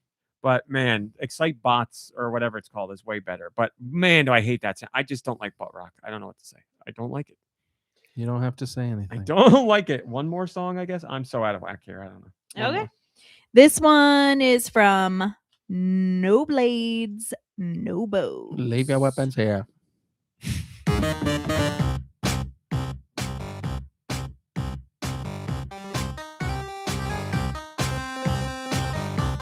So I'm gonna say it's trying to be old school, but it's not old school. It is on the Switch.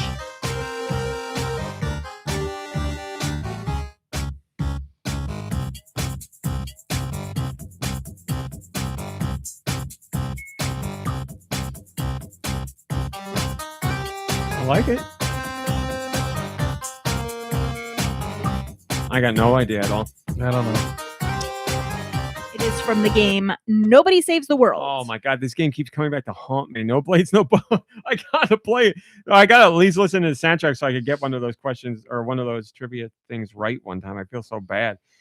Every time I hear that, I'm like, this sounds good. Oh, it's the game that I keep getting told to play and I haven't played it. I gotta play it. Well, I think that's it. Yeah. Mm, 7 out of 10? 6 out of Doesn't 9. seem right. 6 out of 9. I see in the Discord the crab thing that I was thinking of when Mom Brain was Yeah. talking about that. So Human music. I like it. Rotzel, nice job, Rotzel. That's what I was thinking about. And that's it. Yeah. By the way, again, we need more music. Send more music. We're just barely over 100 songs in there. So if you don't want the music section to die, And or you don't want me also- to move it to 5 songs a week. Listen, I know we've been doing this show for a really long time. I know it's a lot to ask for people to send stuff in because we've done so much over the years. I know it's hard to keep track of. I know you can't go to the well forever, but I know people love music. So if you want music, send 600 songs. You Also just know gotta that there send are music. many songs. There are many people who send multiple emails. So out of those 100 and something, they're not all unique people sending them. So it's like, Okay. if I could So start playing there's multiple from probably- one person yeah, in a there's week. probably more But songs in there than there are emails, but for sure. but still send songs. And now that's it. Gonna send 30, says Radical. Thank you. So that's it. We're done. Yeah. Well, you would think so if you didn't know about something called Deux Views. It's never news. Rumor of the week with Dew Michaels. So, ladies and gentlemen, Starring. as you know, I send my spiders, my flies all over the video game realm, and they come back with rumors that you're not going to hear anywhere else. These are absolutely 100% rumors. Absolutely true. Absolutely true. Rumors, and they're not going to be rumors that these aren't your dad's rumors. These ain't your grandpa's rumors. These are our rumors, people. So It's our rumors. It's our rumors down here. it's our rumors down here. And in fact, there's a little note here on this particular rumor. We're doing something different that we've never done before with Dude's Views. We're actually giving you a worldwide first look at a news story that's not a rumor. It's actually true. What? That's right. Shovel. So be ready to type in the websites that you want to go to now, because the internet's going to break after I Wow. say what I say here. Now, and do- this is Joe true. Shabadoo says, "Feed me facts." When you said there was a little note, is it actually very small from very tiny from Okay. the spider and or fly. Got it. Yep. I found a really nice spider. Really so nice. Get ready in the Discord. we for this. we spoke earlier about the Super Mario Galaxy movie and how there's a little bit of a Easter egg perhaps with Fox McCloud being in there. Well, guess Ooh. what? It's absolutely true. Not only is Fox McCloud a huge character, new part of this movie, but he's voiced by the one and only AI of Robin Williams. Oh. So Nikki Hill was right after all. Wow. And Man. he can cry, he can tear up now that he hears this news. After hearing this week's news, I thought it would have been an AI version of Val Kilmer, but I guess not. It's AI Robin Oh, yeah, Williams. that would make sense. Did you hear that? No. Yeah, Val Kilmer is going to be in a new movie, an AI version of Val Kilmer. His family has given it their approval. Oh, interesting. Like not just his voice, but Yeah, likeness. Yeah, oh, interesting. interesting is right. Listen, if he signed off on it, I got no right to complain at all. It's fine. But they said that his family signed off on it, which makes me wonder. I'm like, but did he? I don't know. And also, Yeah, I don't Blood know. Ocean, that's an amazing spider gift that you put in there. That's so great. The old GameCube spider. All right. You're gonna have to get your Val Kilmer news elsewhere. That's all I got for you. So I don't have anything else. But you know what? I don't got anything else for anything at all because we're done here. Oh, next week I'm gonna have to do the show on Friday. I think I definitely can't do it on Saturday, but Friday, I don't know. I'll try and let you guys know more in advance, but Friday. Could you do Friday at 6 this coming week? Probably looks good. Okay.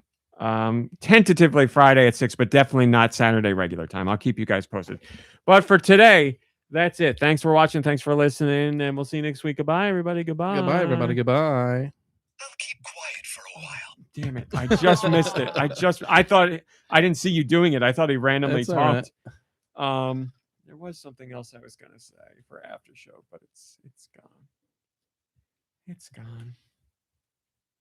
What was it? Damn it. What was it? I normally am like, I'll remember, and I do remember, but Wonder! he's I gonna play wonder the what it song. is.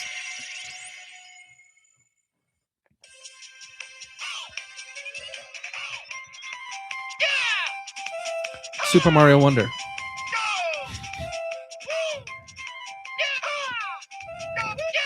Oh, you're doing a little DJing. That's pretty good, actually.